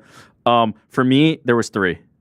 Like at this era, it was easy. Number 1, Eliza Dushku from Bring It On. We just talked about that yesterday. We just talked about it. That was a easy one for me. Buffy the Vampire Slayer. Number 2, also on Buffy. Number 2, the singer Maya. The singer Maya, she was on the cover of King magazine, Legend. and that was formative. Hillary Duff for me. And shout out Hillary Duff. Big Lizzie McGuire fan. And number 3, Salma Hayek. Salma Hayek. Shout out. Always I been. mean, always been that's another conversation. Like Mask of consistent. Now, then, forever. Salma Also, Hayek. just Not like a Catherine Zeta-Jones fan, huh? Nah, Salma more. Just pop it in the chat. 24-inch Dubs clowning on me for Victoria Justice. I mean, what are we talking about here? And yours is Melissa Joan Hart. I mean, he's a bit of an older gentleman then, I guess. 24. I hear you, man. Clarissa Explains It All era? Yeah, I'm there. Let's do a 2025 comparison. 2025 comparison. If you guys are down. That's not fair. If you guys That's are not down. fair. Enjoy your My goat's aging like fine wine. The best Hey, man gonna at put my on wedding. Nickelodeon? Best man at my wedding told us in high school his celebrity crush was Susan Sarandon. You know what? Susan Sarandon. Nah, I'm not hating on Didn't it. say Glenn Close. I'm not hating on it. I ain't hating on either of those options, honestly. What? Jenny JWoww from Jersey Shore. I guess, yeah. What? Yeah, that must have been. No, I was probably in college by then. But yeah, a younger gentleman Kirsten Dunst from Spider-Man. or lady. Kirsten Dunst. What's up, boys? This is Matt from BC, formerly known as Matt from SD. Heather Graham. Hope you guys are having a good old time in the DM. I'm watching the fights as we speak as well. He Just said that. one quick question. When the fuck are we going to get the Iron Turtle interview? Rockies is 2 weeks away. You boys better put out. Come on, Perlman. I'm praying we get it, man. I mean, he's fighting on the Baku card. How apropos would it be if the boys in the Baku got in the Baku get Iron Turtle? Iron Turtle that week? That would be incredible. Yeah, We would gotta love to make have it Iron happen. Turtle. We got to make it happen. Eddie Murphy. Hey guys, what's up? This is Adam calling from Amsterdam, the Netherlands. Fucking A. Just Shout out to waking up Amsterdam. this morning to Reinier de Ritter Shout out. finishing Bonacle. Unbelievable upset in Des Moines. And watching here in the middle of the night. My question for you guys Bernie is, Mac. when you have an early card, such as the Abu Dhabi ones or London, when they're on London time, what is your early watch party routines for those morning cards in the U.S.? Let me know, guys. Really a big fan of the show. Shout out. Peace. Shout out to him. Shout out to the Amsterdam. Shout out to the Netherlands. Shout out to RDR. That is incredible. That is so cool to hear. The fact that like someone was watching RDR win, and then he was like, "Let me call up the boys in the back just to let them give me their thoughts." Morning card watch parties. By the way, morning cards are my favorite cards on earth. I usually get up. What's the routine? Claudia Fisher. Get up. Who are you fucking naming right now, Frank? Still crushes. But Eddie Murphy and Bernie Mac? Yeah, Frank's. Yeah, he's a modern man. All right. Get routine. up. Yeah. Get a workout in. Make my own breakfast, and then like be sitting down as the first prelims starting with like a cup of caffeine, matcha, coffee, whatever it is, and then just chill. Are you like bleary-eyed or are you like amped because it's like about to kick off? No, I'm amped because like it's gonna kick off in the morning time. I'm usually gonna have a ton of bets going. That means the card's gonna end earlier. Get up, get a workout in, so I'm not bleary-eyed. Eat. And then be sitting there with a cup of caffeine as it's starting. Love morning cards. Love, love, love. Dream would be to live in Australia where every one of them starts at like 8 a.m. Hawaii is also nice. Hawaii would be amazing. I'm kind of similar. Get up, have my usual routine, work out, watch the card. But there's no like additional bells and whistles just because it's morning. But eat breakfast while watching. That's the move. No coffee because I don't drink coffee. Pierce Brosnan. How's it going, boys? Brett from Nebraska here. Coming to you live from a Des Moines hotel that cost $70 to Uber to last night after the event. Mine was $50 on the way back. And first off, shout out. Shout out. Big shout out. Big shout out, Getting brother. a picture with you guys. It was cool. My girlfriend was like, "Oh, those are completely normal looking dudes. I thought they'd look cool or something." Sorry about that. Wow. Anyway, just want to let you know that I had the worst betting night of my life. Got to watch myself get robbed of a full unit right in front of me. Whoever judged that me should take, you'll fight, you'll not see the gates of heaven. And You should probably lost worst that. of all, I was one on unit the for show me as well. is an hour of pay. I work as a fucking teacher. So I lost 8 full units, which means tomorrow, Monday, I'm going into work. I'm going to be asked what my RIS level is. I'm going to be asked if I know what skibbity is. I'm going to be asked why I have Snapchat. All for free. Because All just for 8 free. units down. Terrible. Horrible. No luck. We'll get him next time. Thanks, boys. We'll get him next time, brother. They should use that as like an anti-gambling ad. They should not show Meek, and they should use that as the anti-gambling app. Shout out to you, brother. I got cooked for 8 units as well. We were going into the Bo night with generational wealth on the line. Bo Nickel wins by decision, and instead of being down 8 You're units, retired. I'm up like 24 units. I had a plus 6,000 parlay, ending all legs had already hit, ending on Bo Nickel by decision. Obviously didn't happen. I had like 4 other parlays with Bo Nickel money line. Like when he got finished, it was just like drop the head. Yeah. Just like, fuck me. So I feel you. Your girlfriend. Speaking of getting cooked, the girlfriend let us Yeah, have I guess we do. I guess we are just like normal looking guys. I can't even remember what I was wearing. Oh yeah, a Boom Boom Huck Jam shirt and an Iowa State Cyclones hat. So yeah, we did look pretty normal. I'll give it to your girlfriend. Shout out. Shout out, bro. Shout out. Hey boys, it's 24-inch Dubs. There So he we is. got it, Melissa Joan Hart. Celtics, Knicks. And all I gotta say to all you New Yorkers 0-2. is just bring it. It's been You ain't brought. ever winning. You ain't beating Already them. won twice. I'm out. Shout out to Melissa Joan Hart. Shout out That to one didn't age so hot. That one didn't age so hot. What's up? What's up, man? Brett from Nebraska. What's good, Brett? 3:30. It's checking back in. School just finished. Oh, fuck. Got told I had negative aura because I gave them assignment. Another kid Googled my name, found my high school football stats, told me I was trash for only having 3 tackles as a sophomore. Only 13 more days of school left, man. Holy shit. Thanks again for the picture. My girlfriend apologizes for her mean comments about you. No She thought you guys were, like I met fighters, not just podcast guys. Thanks. We are just appreciate y'all. Shout out No Sean Moreno. Bye.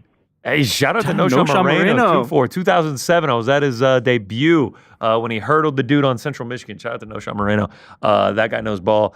It might even hurt more that she was just like, oh, sorry, I take it back. Like they're actually not fucking cool at all. They're just loser podcasters. Why did I think they were gonna sweetheart, look watch. cool? I just love Captain Crunch cereal. When Sick Jack Della knockoff Etsy tee, man. when he listens back and plays this segment for her, she'll feel bad. She'll feel guilty. Yeah, maybe she'll feel guilty. Just like the update, the Gen Alpha or whoever he teaches, the super young kids, just being like all the trendy, like skibbity riz, like you have no aura. They are They looked up his high school stats, and he only cooked had him. 3 tackles and fucking cooked his ass for that. I mean, I'm not gonna lie, I was a mad shit talker back in high school. So To your teachers? Yeah. Wow. All right, I had more respect than that. Shut up. Yo, it's Ash in the U.S. by way of Morocco. First time, long time. Love the show. Shout out all the boys in the back, PT and crew too. My question may be asking you to break the fourth wall a little bit, but I love the Malcolm Wellmaker interview. Had a Thank you. great and different vibe, and enjoyed your guys' interview back in the MMA Hour days too when you guys got to do it. My question is, how will you decide who'll be interviewed in the Boys in the Back versus on Ariel's show? Are you guys gonna have dibs on the Apex guys or something? And also, is it potentially awkward to reach out and have fighters think they finally made it on the Helwani show, but it's the Boys in the Only Back? to get You know, us. that's an honor too. Anyways, I do hope to see more interviews and content from you guys in general. Thursdays are a can't miss show every week. Thank you. Also, shout out Mysterious Frank being just as mysterious about his Xbox account. That fucking Xbox account. No one will ever get it. I hope you enjoyed the Montel Jackson interview this week. I really appreciate the kind words about it. Enjoyed both of those, Montel Jackson and Malcolm Wellmaker. We've had a couple other fighters on as well. Juliana Pena, obviously. Oscar Willis. Aljamain Sterling. Yep. Yeah. There's how no it gets process decided- because, like, if Ariel wants to interview a guest, that's obvious. Yeah. Yeah, and like a lot of the times they are through Ariel, and like Yeah. sometimes the show is just too crowded on a certain week, and like you kind of want to strike when the iron is hot. And like we essentially just get presented with the opportunity to do it. And we have relationships with managers and stuff. There is no bait and switch. Nobody, I'll tell you this for certain, nobody thinks they're going to be interviewed by Montel Ariel, was not and like- then we show up. Montel was not like, who the fuck are these guys? I thought I was supposed to be talking to Ariel. So yeah, we enjoy it as well. I am obviously like, it gives me a greater respect for what Helwani does. I can tell you that much. Interviews are not an easy task. They certainly are not. Breaking the fourth wall for real. Break it. Jordan had to message Montel earlier and was like, should I introduce myself as Jordan from Boys in the Back? I was like, you should say you're with the Ariel Helwani team. Leave it at that. That's uncrowned. Yeah. That's what we're uncrowned, yeah. All right, boys. 24-inch calling in from Boston. Gotta say, game one for my Celtics didn't go as planned, but all is not lost. I'm still calling in. I'm still taunting you. Yeah. We're still the best team in the NBA. Just bring it. And I ain't forgetting about the Cavs either there, Eric. Buddy, old pal. I'm out. I love the Stubbs explains it all. I love Shout out to MJH. The 0-1 optimism. Turns out didn't go so hot after that either. He's taking shots. Shout out Melissa Joan Hart. How's it going, guys? This is Mitch Wheeler calling from Perth, Western Australia. Fucking A, what's up, Got to start out by saying let's fucking go JDM. And if he's already won and brought the belt back to Morocco. Perth, let's fucking go JDM. Just thought this would be a good time to ask you, GC, your thoughts on Aussie rules footy, AFL. I feel like you'd be a big fan of it. Yeah, have you seen much of it? Let me know. Yeah, also just want to say how much I appreciate you all. I appreciate the show. Rick, you're funny as fuck. GC, you're just a man. And, yeah, fucking... Say it. Not done it again. Alright, I swear this is the last time I'm going to try. I tried my best. I love you all. Sorry. I appreciate it. He should not be apologizing. We appreciate you very much. Yeah, we got, by way of Morocco, in Amsterdam, and in Western Perth. Shout out to JDM. And all around the U.S. And all around the U.S. There's been a couple Canadas as well. I mean, international program here, no big deal. You ask about AFL. 2 seasons ago, that guy talked us into betting on Crows, the right? Collingwood Crows. And he was like, it's a lock, plus 600, bet on them. They stunk it up that year. They did not win. It was the year coming off of their title. And when we bet them, everyone like came after us and was like, bro, it's like you're betting on the Lakers. Really cool, man. Like, that's so lame. So I haven't watched AFL since. I've damned the Crows to hell. I don't follow the Crows anymore, even though I love the black and white and the Nike and all that. Or no, it's not the Crows. It's the Magpies. That's right, Collingwood the Magpies. So it shows how much we know about AFL. But I'd love to get into AFL. It doesn't really come on at great times here in America. But yeah, give me a team and I'm down. The premiers, that's what they call them, like the champion. Down to get into it. Go JDM.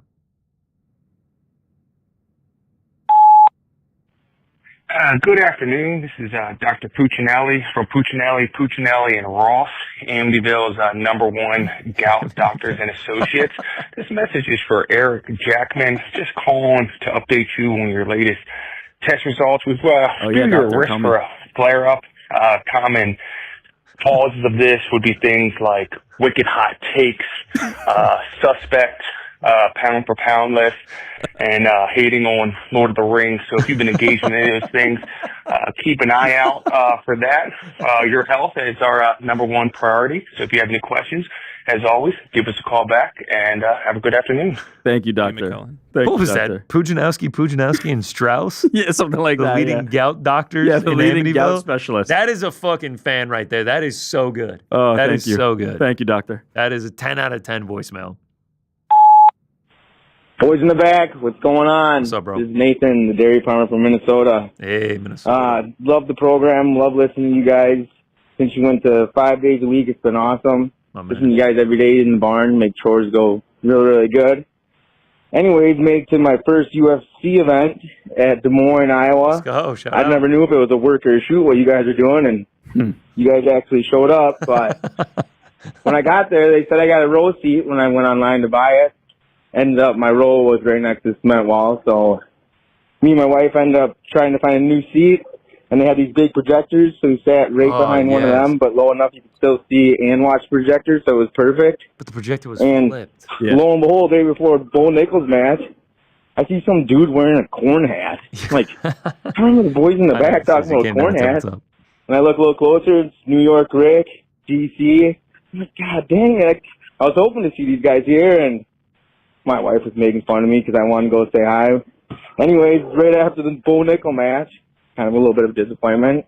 I go up, ask the boys for a quick picture, say what's good, and was on my way. But anyways, love what you guys do, and hope to see you around sometime. Have a great day. Peace. Appreciate you, brother. Shout out. Made my night getting a picture right after getting wrecked in my bets. It was just like I'm sitting there questioning all my financial decisions at this point, and he's just like, "What's up, man?" But yeah, shout out. Those Two things. Projectors were giant. Projectors were giant and blocking. We sat in like every different we sat in the floor, ones and threes. Yeah, at the end of the night, we were just like, you know what? Let's just go up so we can all just sit together with some room. Number one thing is, it's just cool. Like, people are like, I'm doing chores and just listening to you guys. I know, like, to the week. They just got us yapping in their barn. Respect, love everybody. And then number two, we're just not popular with the wives and girlfriends, huh? Wives and girlfriends hate us. They don't like us. Yeah, it's tough. It's definitely tough.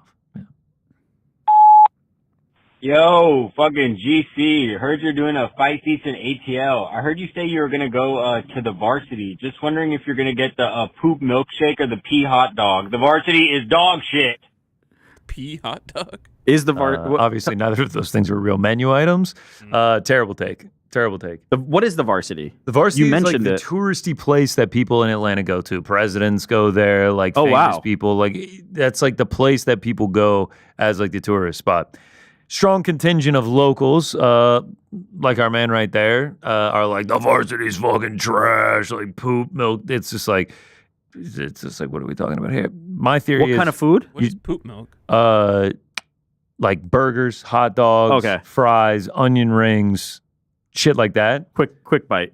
Yeah, it's fried this shit, greasy as hell. Like, yeah, it's not gonna make you feel like you just ate a probiotic yogurt or anything. You're not gonna be like, my stomach feels good. Like, yeah, you're gonna work through it, but that's okay, people. It's okay.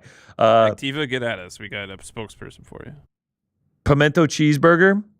Oh, that sounds great. So fucking good. It's not even that funny. sounds fantastic. Slaw dog. Don't need the chili cheese dog. Fries. Other person gets onion rings, frosted orange to drink. If you want one, you can also get a pie, side of onions maybe to go with the fries, mustard, ketchup. Like, you got to know what to get. If you go in there and you get a plain burger, it's still good, honestly. What's frosted orange? Like a Frosty that's orange? Like essentially, taste? yeah. It's like a dreamsicle Frosty. Okay, wow. It's incredible. Yeah, I mean, the varsity it's great. Like, to me, real Atlantans know that it actually is good if you know what to properly order. It's like a bell curve. It's like...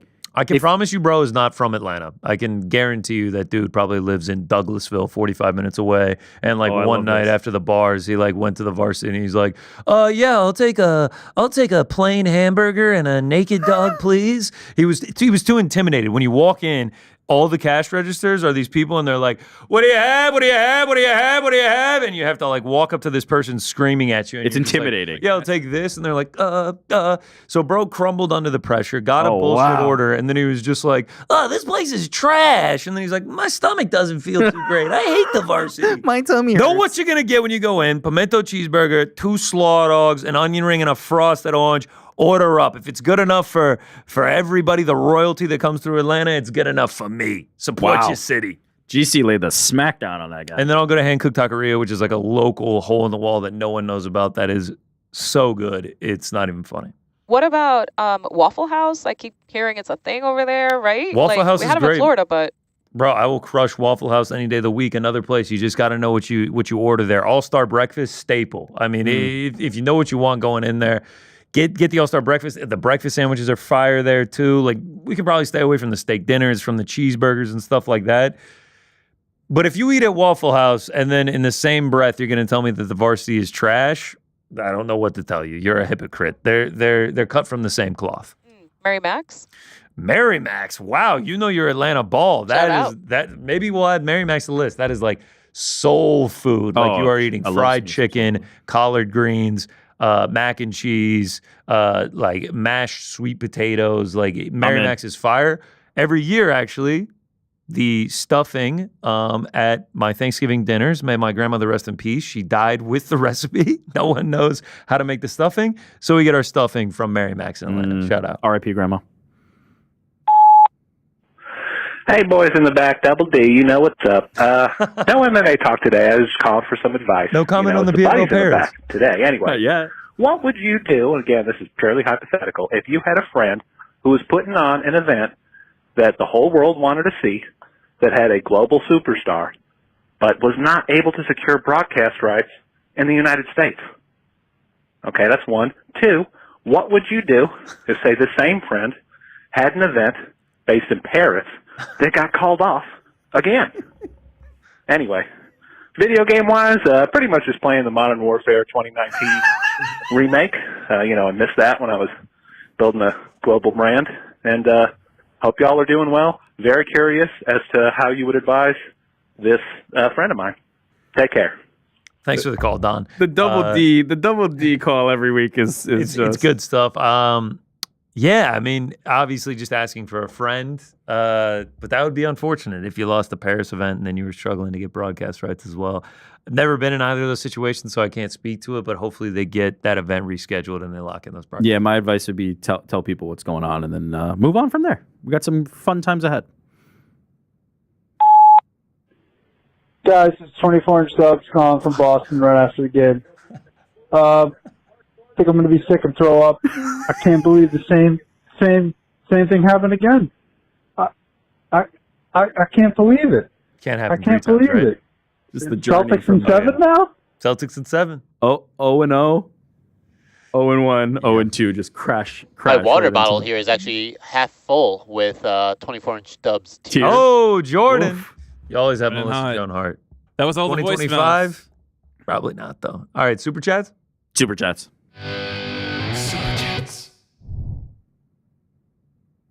Also, shout out to you guys with the incredible voicemails. God, Thank you. I love it. I love it. Mo M writes, Frank at GC, can you talk about your college experience and majors, how you ended up in New York City, and how you spend your time outside of work? What's important to you at this age? Go ahead, Frank. Yeah, I went to ASU, studied math, studied education. Works up. Ended up going to school for audio at some point, ended up in New York. I spent a lot of my time listening to music outside of work and doing some reading, that sort of thing. Wait, you said ended up in New York at some point. How did you end up in New York? I got on a plane. All right. Thanks, Frank. The man of mystery. Doesn't like to reveal all. Obviously, I went to the University of Georgia, majored in broadcast journalism, tried different paths, print, radio, TV, fell in love with radio. Loved radio, loved sports radio my whole life growing up. Shout out to 92.9 The Game, 680 The Fan in Atlanta. That's what I grew up on. Got an internship with a sports radio station in Atlanta. That turned into a job at ESPN Radio up in Bristol. That's how I ended up in the Northeast. Was there for 3 years. Met Ariel there. Ariel was like, "Yo, want to come work with me at the MMA Hour?" I was like, "I'm down." Moved to New York. That's how I got here. What do I like to do in my free time? Read, watch sports, watch movies, relax. Try not to think about work too much. What people don't understand is you do all these things at once. Yeah, exactly. What's important to me? Friends and family, Oh, I forgot to answer relationships. that one. Relationships. That is what is most important to me. What is the answer, friend? Yeah, I think friends and family is a good one. Agree. Sleeto writes in, Joel Alvarez moving to welterweight matchups you want to see? Question mark. Man, the lure of Joel Alvarez was him being so giant at lightweight. Yeah. Matchups I want to see, probably just like let's just start him right in the top 15. Let's just. You think? Yeah. MVP versus Joel could be fun. MVP versus Joel could be very fun. Even Luque, like power versus power. Give him Praches off the loss. Oh, wow. Damn. Joel Alvarez was about to Welcome to fight the BSB. division, Carlos Praches. He was Ooh. 15th at lightweight. Ay, Praches ay, is ay. 13 in welterweight. That's a sick fight. Yeah, there's some good ones. Sick fight. Fuck. I think Luque. I like Luque versus I am Joel. Steve Garcia and Joel Alvarez are my two favorite under the radar fighters. Steve Garcia is incredible. He got a big fight. Did he get UFC Atlanta? He just got booked, right? Yeah. Was it UFC Atlanta or was it New Orleans? Let's see. Steve Garcia Hive is strong. I can promise you that. Nashville. Calvin Cater. Nashville. Yeah, that's a big one. That's It's a a huge big fight. Shout out to Steve Garcia, legend that guy is. Jason Carney, GC, who you picking for NASCAR this week? Oh, man, I don't know. My streak finally ended last week. I had Ross Chastain plus 2,800. He ended up coming in second. I don't know. Probably Kyle Larson. That's always a safe bet at these tracks. I'll go Kyle Larson. Lastly, Mark Trinidad. I got roasted last time I tried this. Gift I sent Unc Ariel got returned. Can you hook a Canadian brother up? I'll sent Rick gout removal cream in a nondescript box. Please and thanks. I'm in your DMs. Shout out Mark Trinidad. I don't know what he's asking us for. He sent Ariel something and it got sent back, and he's asking how to get it? He's in our DMs. Whose DMs? I don't know. Shout out to Mark Trinidad, man. We appreciate that. Mark, if you send Rick a DM, right? No, send me an email. My email is in my X bio. Send me an email and explain what's going on, and we'll sort it out. That's all she wrote. That's all the super chats. All right, thank you for the super chats. Thank you for the voicemails. Thank you for watching this far. Shout out 69. That's a lot. That is a lot. That's it started more than last week. at like 11 an hour ago, and it's just been exponentially growing. I mean, the voicemails are going to get a lot of shout-outs. The voicemails are going to get a lot of shout-outs. All right, that will do it for us here on the Boys in the Back. UFC 315 tomorrow. Watch the crack. Pizza Carol also talk about that PFL card happening this weekend. Paul Hughes on that. And more about UFC 315. Then join us right here on Saturday night, 9:45 p.m. Eastern. UFC 315 watch party. Ariel Helwani show back on Monday. Thanks for tuning in. See you later. Michelle Pfeiffer.